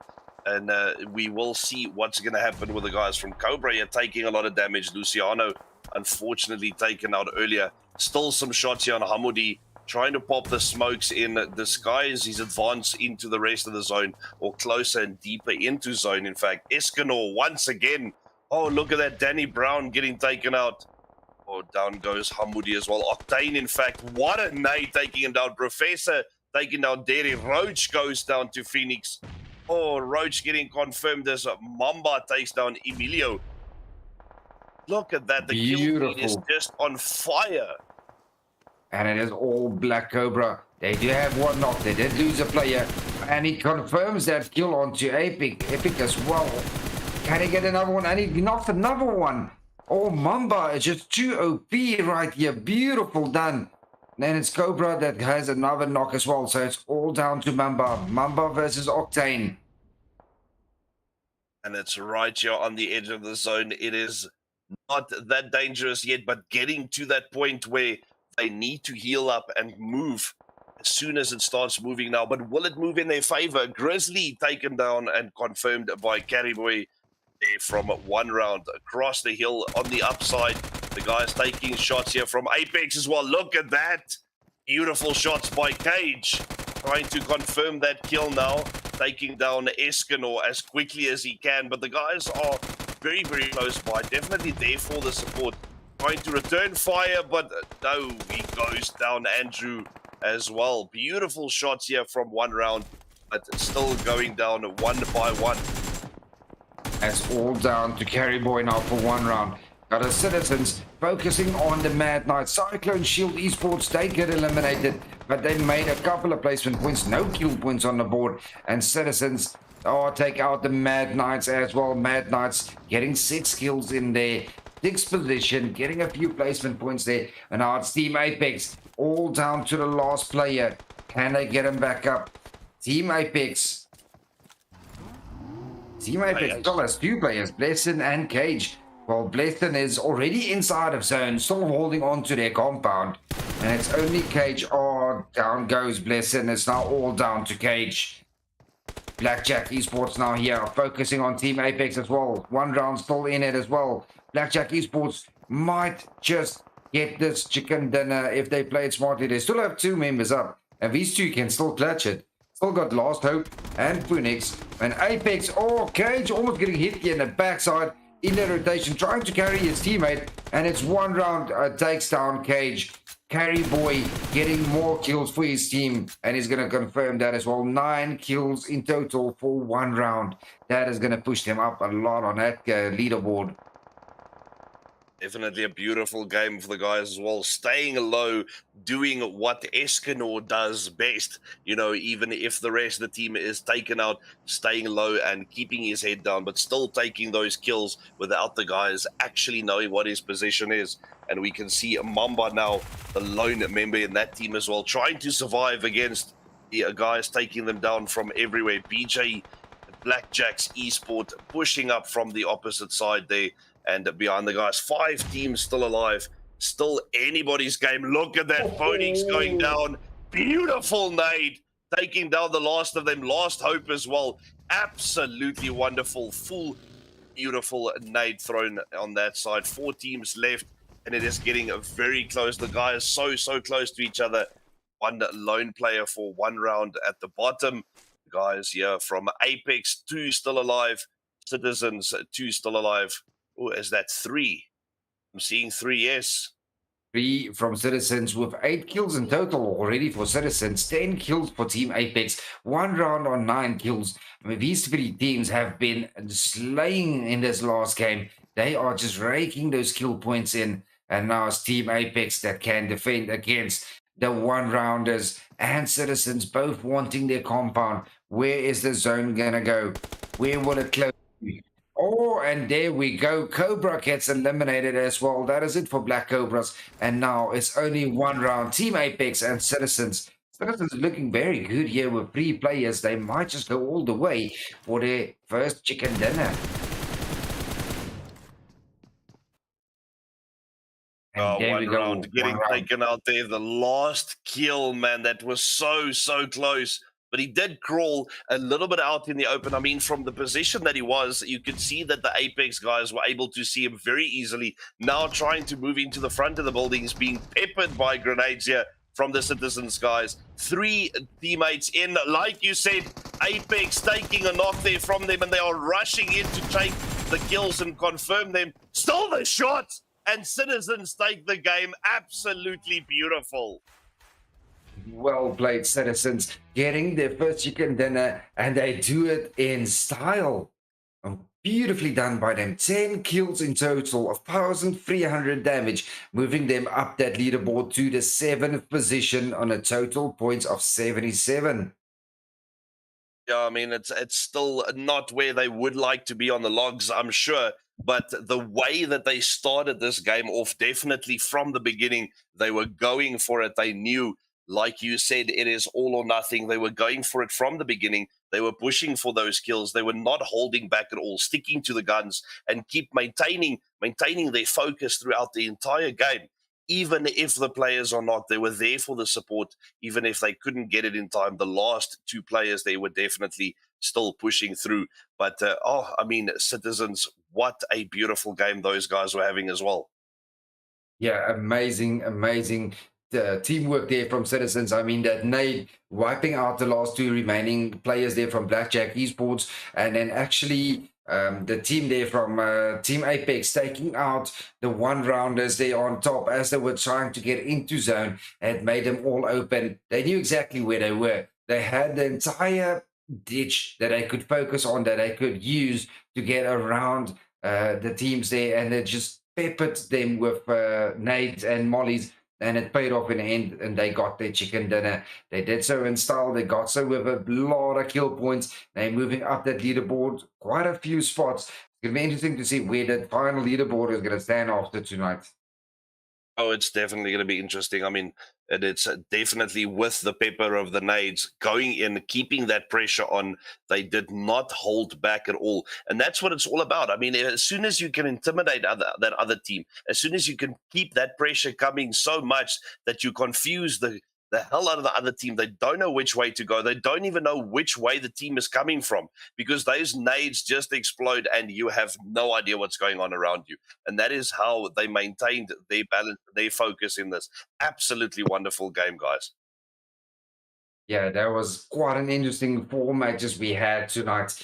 Before we log off, we're going to have our analysts just analyze this game for us, just to show us where the leaderboard is standing, how the teams came about of getting this chicken dinner from Team Citizens. So until tomorrow night, from me and Glazerboard, good night and thank you. Yes, guys. See, Wow. They are this. finally away. The what? What do I call them this Be time? happy. One of the top 3 teams coming in from the West. Citizens coming in with the last chicken dinner. Man, it took them so long. So long. It Oh, took God. them just too long. Citizens. Too long And to this is wake where we up, start to man. ask the question, is it too late? Citizens, Team Apex, able to get good performances. I mean, Citizens literally got carried by Bego, man. That man was on fire. He was. I cannot even just wait to see the team statistics right now, because Citizens were on fire. I can't even wait to even see the match rankings, because so many of these bottom teams doing well. And look at Citizens. This was a carry and a half right now from Bego. Bego carried that team really, really well. And hey, sometimes you need somebody to carry you, but you know, you just gotta take it and move on, because this guy came up with a whooping 8 kills, and we've got other guys coming in with 2 kills. But hey, 10 kills in totals, not bad for the chicken win dinner. They're gonna take it. Tournament. They're actually gonna take it. Because I mean, 8 kills and 790 damage, that is actually impressive from a player. I mean, this was pretty much the same thing that we saw coming in from Zeus in the first game. And the 2 Erangel games have all boiled down to individual excellence. But look at how many kill points Team Apex got from this game. This was the Team Apex that we saw in the regional finals. This is the Apex, and somehow Andrew kind of woke up in this particular tournament, and he just decided to start fragging. But what's interesting, the Apex were definitely the team to win the game. They had the momentum, they had everything going their way, and Citizens just planned pretty much well. And as you know, when you get to the final zone, it's not about the kills, it's about the positioning and the final zone. So that is exactly what Citizens used. You see that beautiful nade that came out from Bego? That was that was the deciding factor. That nade was just brilliant. And to be honest, it was just a good play coming through from the Apex boys, because to be honest, we've been waiting for this performance all day long. And I was saying it in the chat, the Andrew effect, right? I've been waiting for Andrew. And this is the Andrew. To people that did not believe me in the chat, bring back Andrew. But the Citizens, although, not getting so much, points, but still. And the man, the myth, the legend. This is surprising. This is very surprising, but I mean, when you're looking at the MVPs, right? It's not just all about the kills, right? The damage comes into play, the survival time comes into play, and that damage is where Andrew is actually leading Bego, who had 8 kills, and the survival time too. He also has that more than Bego, and Bego had 0 assists. He had 2. So in case anyone is looking at this and wondering, oh, why is Andrew the MVP? That is because Andrew put in the work. He's getting the kills, he's getting the assists, he's getting the damage done, and he's also surviving for as long. He was totally balanced in every part of every asset of this game, or every facet of this game. Heals, kills, damage, survival, assets. He was spot on, top notch, best player of the day so far. I'm telling you, and this man was pretty much needed for Team Apex. That team needed him because, especially while bad they were doing, the introduction of this guy, he completely changed the team, and that tells you how important he is to that team. I'm telling you, and that's what we're talking about coming into today, right? We're talking about, those changes in rosters and in squad lineups that we're going to be seeing today, right? Because just adding just one player can change up the whole, movement for the squad. And, seeing Andrew come into play for, Team Apex, this was absolutely wonderful to see from him. To be honest, I'm actually happy that, Team Apex are finally finding their footing. And please, Andrew, I know sometimes these players get busy, but we need to see you tomorrow, and we need these type of performances coming from you. I mean, Team Apex came so close, but that little snake in the grass of Carry Boy stamping on their parade right there, taking out Carry, and his and I think that was Blessing being carried, man. He just took him out. But you know what's interesting? The reason why Apex lost that fight is because they went for the kill of Carry Boy. They basically, when it's three teams alive, the first 2 teams to fight usually would be third party. So what happens? You have to just wait for the first 2 teams to fight. And it just so happened that Apex and Carry Boy started their fight, so Citizens knew exactly the position of Apex, and they just couldn't do anything about it. Exactly, and this top fraggers leaderboard is something that I would like to see, particularly with Citizens Boys. Would be happy to see Bego out there with 8 kills in the first place, but 1 round. We keep seeing different 1-round players come up on this kill leaderboard. Before it was Escano, then we saw Moha. Now we're seeing Carry Boy coming in there. And you know what I like about this? Because someone in the chat was saying, "Oh, Carry Boy, why did Carry Boy join 1R?" But here is Carry Boy telling you that me joining 1R was deserved. I am a good player, and that is exactly what you're showing. And Phoenix from Blackjack Esports putting up the numbers once again, finding his way onto that top kill leaderboard. That is what I love to see. And Age and Andrew following up. Nice from Team Apex. I love what I'm seeing right here on the screen. Yeah, Cage and Andrew came in top notch in the 4th and 5th position. But Bego was the guy that just made everything glue for Citizens. He basically carried the team. He basically took the team to the final and made sure he got that winner chicken dinner for them. And even though Citizens might probably not win the game, they might probably not get to where they want to be, at least they go winner chicken dinner. That is very important for their confidence. It helps to boost your confidence. So definitely we're going to be expecting more from Citizens tomorrow, because that is a confidence booster right there with a winner.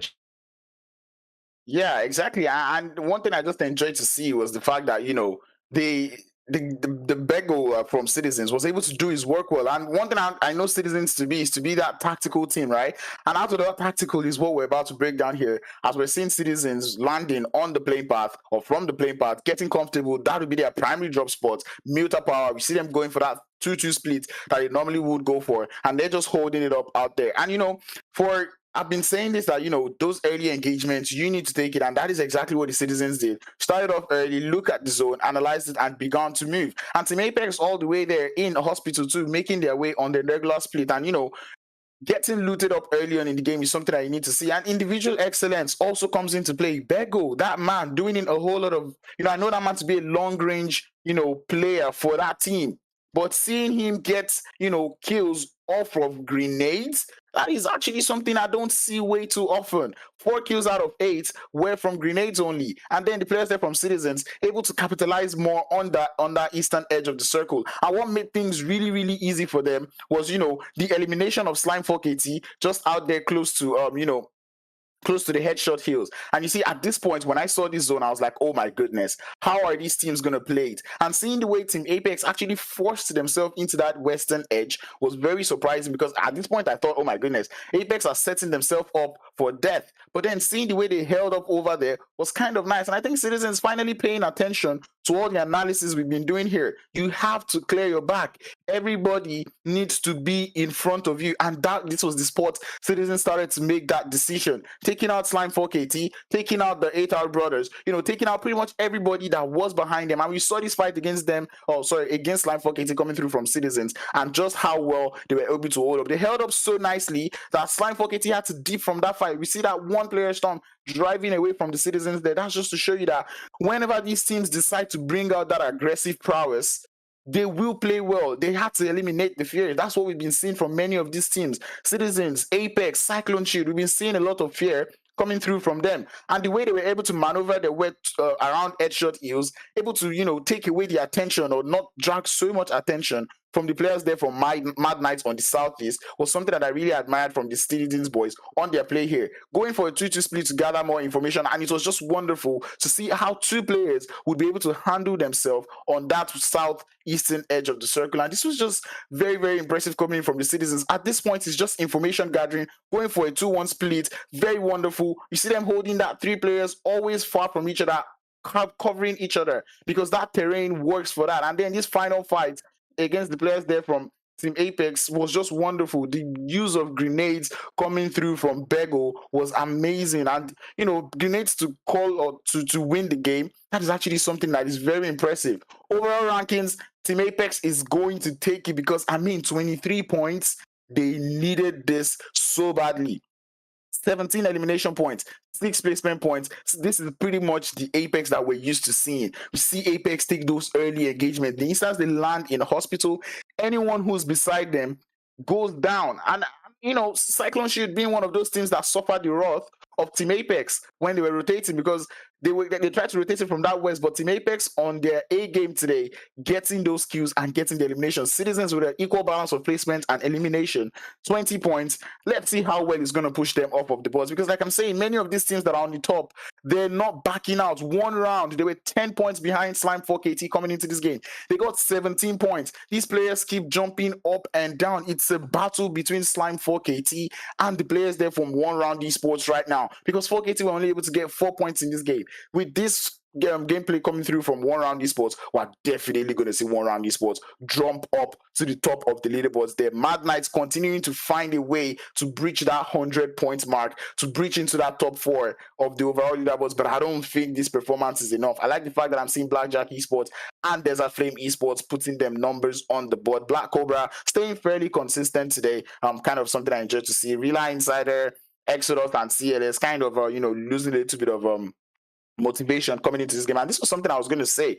Like, I think Cyclone Shield, you've got Miramar and Sanhok covered. Now you have to work on that Erangel. Erangel is where I want to see Cyclone Shield do a lot of work. But look at the damage coming through from the players in this lobby. We've got 2 players from Team Apex, and this just goes to show you just how much work was being done across the board. Apex Professor with about 809 damage, Andrew with the highest damage in the lobby, 848.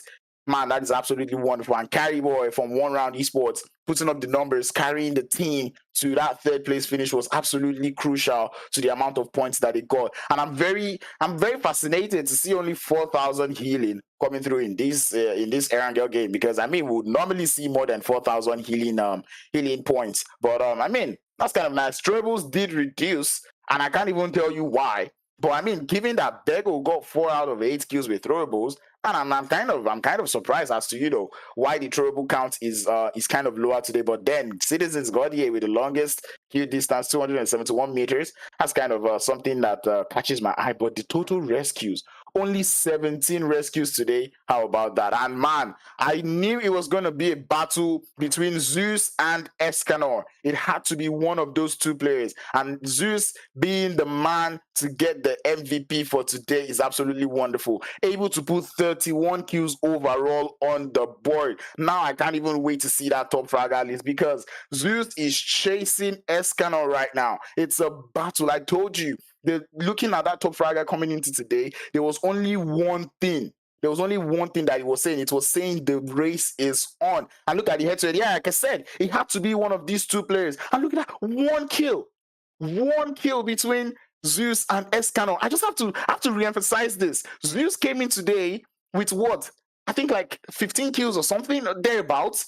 He was like 5th on the leaderboards for the top fraggers, and right now he was able to get 31 kills. That is, this player put in about 15 kills today, and we saw him with that excellent solo performance coming through in that Erangel game. But Escanor holding it up for his team. But you know, his team today, they're like, you know what, Escanor, today we are battling against you, and we're able to hold it up. But Escanor too has the highest damage in the lobby. How about that?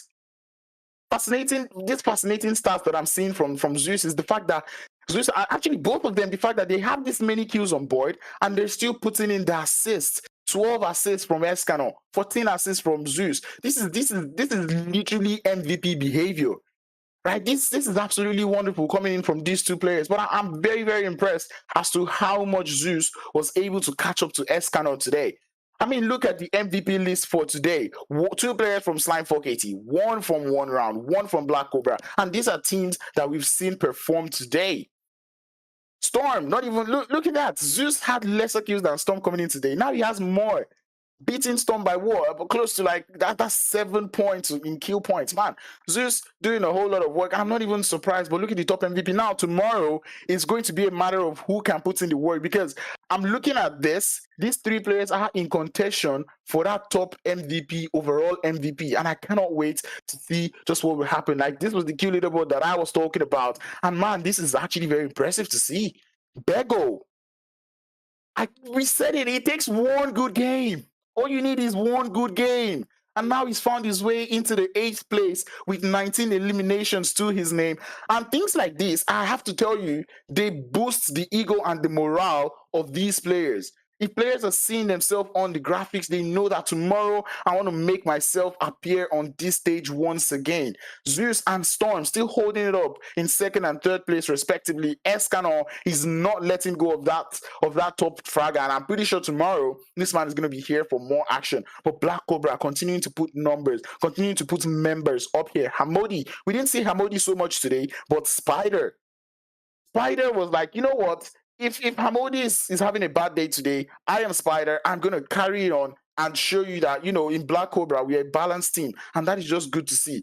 AR Esports not putting so many players out here in, like, you know, the overall, key leaderboards. But I mean, we're not going to count them out. I'm still impressed and psyched to see Flacco still in this top 10 position. We don't really see so many IGLs be on the top fragger leaderboards, and to see Flacco here, you know that this man is capable of doing. Look at the damage being done by this man. That is absolutely wonderful. And like I said, One Round and Slime 4KT, these guys keep dancing. This is the thing. This is what I've been saying all day. They've been jumping up. And Slime 4KT, I have to say this to Slime 4KT, right?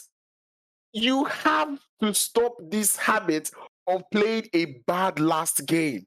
This same thing happened yesterday. Flying 4KT were leading going into the 4th game, and then they had a very bad game 4 where they died early. The same thing has happened today again. They died without getting as many points as One Round Esports on the final game.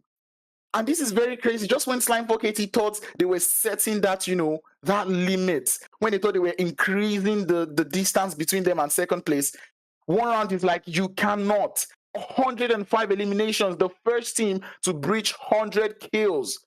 105 kills in 3 days. Gracious God, these guys are something else. Desert Flame will continue to mock me with the amount of ranking points. They are just 11 and able to hold it up in the top 8. Citizens are in top 7. What? It really takes one. And you see, that's what I said. You need a pop-off game. A pop-off game is what you need. Citizens get to that pop-off game. 20 points off the board boosted them up all the way from 13th place to 7th. Team Apex were down in 14th. That good game got them up to 10th. Now these teams are back. The battle for the top 8 is on. Tomorrow, I told you, we said it. Glazerbot said this. This is the deciding factor, this match. Going into tomorrow, we know what we're expecting. That threshold is being set. 75 is the threshold right now. 51 was the threshold coming into today. If you don't have 51 points or more as of this point, this is where the problem starts to come. Tomorrow is going to be too sweaty. Black Cobra, I'm still saying, able to hold it up in third place, and head to head will still be between these two teams because they keep dancing up and down in the top 2 position. And I don't even see anyone moving them out of it. But anything can happen. No, the total damage being dealt by one round is absolutely amazing. And seeing that the damage received is not even just as much, that is nice to see. 79 knockouts, 105 kills. You know the teams that like to third party. You know that these guys are third party kings. They're all-rounders. They steal kills. They get their knocks. Like, look, their knockout rhymes with Slime 4KT's kills. That just goes to show you. These guys are sick. And this average survival time coming through from one round is thickening. Because I tell you, an average PUBG Mobile game will last you 20 minutes. And they're doing 14 on an average, which means they don't even need to win the game. All they're just coming in to do is come in today, play, kill, kill, kill.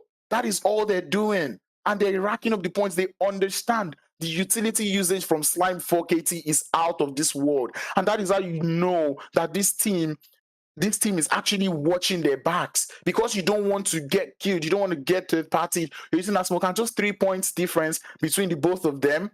Man, and look at that. You see, this is a deja vu from yesterday. Like, the seismograph looks the same, literally, right? We see that same dip come through in Sanhok for the players there for one round.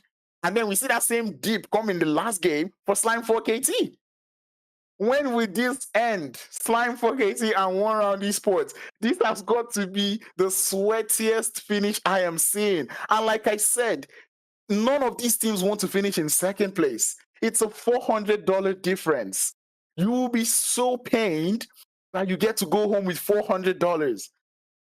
Look, I like the progression coming through from one round, but Slime 4KT, these dips are getting too much. We are not in the mood to buy the dip. We want to sell right now. Slime, like I said, this back and forth. Tomorrow, I look forward to seeing what Slime wants to do to counter these bad last games that they're having. If it is fatigue, they've got to find a way to do it. I don't know, maybe you have to sub in a new player for the last game, or maybe grab a bottle of water before that last game, because man, this decline cannot continue. Player statistics for one round esports. Look at those handsome players, man. How about that one? Escano is out there pointing the gun at you, telling you that is what I do. I shoot people. This man has the most skills for his team, and he's got the most assists for his team. How about that? That is absolutely wonderful. And one thing I just want to point out here, Carry Boy has played only 3 games and is able to put 7 kills and 1300 damage on the board. How about that for a substitute player that is just coming in today? That is wonderful, wonderful play coming through from Carry Boy today. And I really want to see more of that player tomorrow. I hope he's available, and I hope we get to see him. And let's see the overall statistics for today. Total healing had to increase. It literally had to increase. I mean, we saw 10,000 healing points coming from Miramar alone. Actually, I think it reduced though because of that. The last Erangel, we didn't get as much healing points from there, but 6 airdrops looted for today. Wow, that is actually something that I enjoy to see. 866 throwables. I mean, when I go back and look at the amount of times what in aid was said, I'm not surprised anymore. And this is crazy. 866 throwables used. Tomorrow, are we going to breach 1,000 throwables used? That is something I want to see, because today we barely saw players shooting. What we saw, any player that were pulling up on, before they start shooting the guns, they're throwing in those grenades. They're going in for the grenades. They're going in for the Molotovs. And this is just something we love to see. No one has beaten the longest kill distance, which is 308. And I'm waiting to see if we're going to get that breached tomorrow. But look at that. The spread. This time we don't see one team, colored everywhere. Aec Esports will not win the last winner chicken dinner of the day, but still Aec Esports are putting in a statement here. They're telling us that regardless of if it's the first or the last game, whatever happens to us in a day, we will surely win a winner chicken dinner. And that is exactly what they have done out here today. As we see them get a win, they had their highest kill win today with 15 kill points to go along with it. This is absolute beautiful numbers that I'm seeing across the board. Horsey Sports started so well on a good ground, but they were not quite able to keep it up with the consistency. Blood Brothers, maybe they're still okay. I mean, they're still in the top four. It's not like there's anyone that's actually going to compete in that top four against them. So, but they still need to put the numbers on the board. Slime 4KT is still holding it up, winning one game in Sanhok, showing us why their logo is green. I mean, the logo is green. They're winning on the green map. That works. Citizens stepping up, and I hope this will be the beginning of the incline for the Citizens. And the same thing can be said about Cyclone Shield, because I feel like Cyclone Shield deserve to be mentioned today. They have outdone themselves today, and I'm very impressed to see that with what they've done, they're still able to find themselves in that top 8 position, or actually top 9 position. But I'm actually glad about it. We lost Isaac for a second, but I'm still going to be here carrying everything on for you guys, because today has been absolutely wonderful. Like, I enjoyed myself today. I enjoyed watching the streams today. And tomorrow, it's only going to get crazy. I keep telling you, tomorrow is the day. If you think you've seen violence, tomorrow will shock you, because it's going to get crazy. Yesterday, we saw craziness. When we started on day 1, we saw a lot of passiveness coming in from this team. And the second day yesterday, we saw them fighting to the tooth and the nail. Today, we have seen craziness. We've seen tacticality was what we saw most of today. So many teams applying so much IQ plays, applying so much tactics today, and it worked out beautifully for all of them. I want to actually see craziness tomorrow. Who's going to continue on the hot drops? Who's going to go for those early kills? Who's going to do what we don't expect? Who's going to get that killer game? Because like I said, you need that killer game to jump on the top of the leaderboards. You need a pop-off game. And the pop-off game is exactly what many of these bottom teams are looking for. And I'm telling you, with the way the bottom teams, or the teams that were on the bottom of the leaderboards coming into today, with the way they played today, you know that tomorrow is going to be absolute bonkers. Absolute bonkers. Mark my words down. But that being said, we have come to the end of the third day of the finals. And in case I never mentioned it before, tomorrow is the last day of the finals once again, people. Tell your neighbor, tell your friends, tell your enemies, your sister, tell everybody. 3 Crown Esports should be on everyone's televisions tomorrow, because we are about to decide who are the elite champions of the African Elite Championship. Thank you all so much for tuning in with me. It's been your boy Crowns. On behalf of me, Isaac Einstein, Glazerbot, and Enigma, and the whole of 3 Crown Esports and the production team, I tell you all, have a good night, and I will see you all tomorrow. Bye-bye.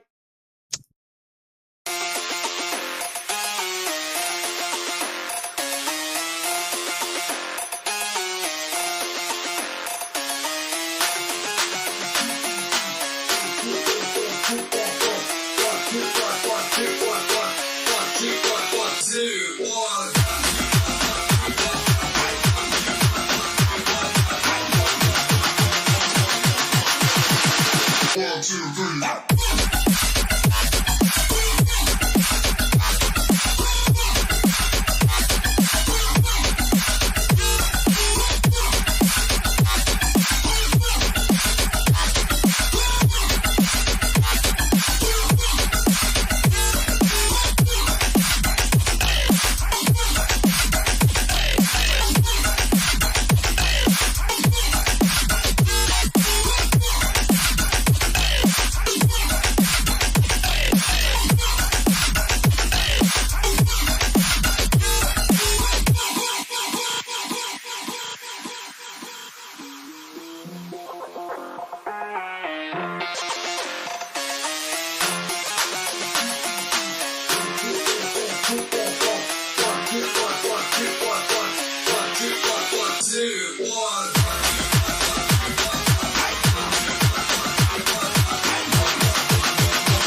2, 3.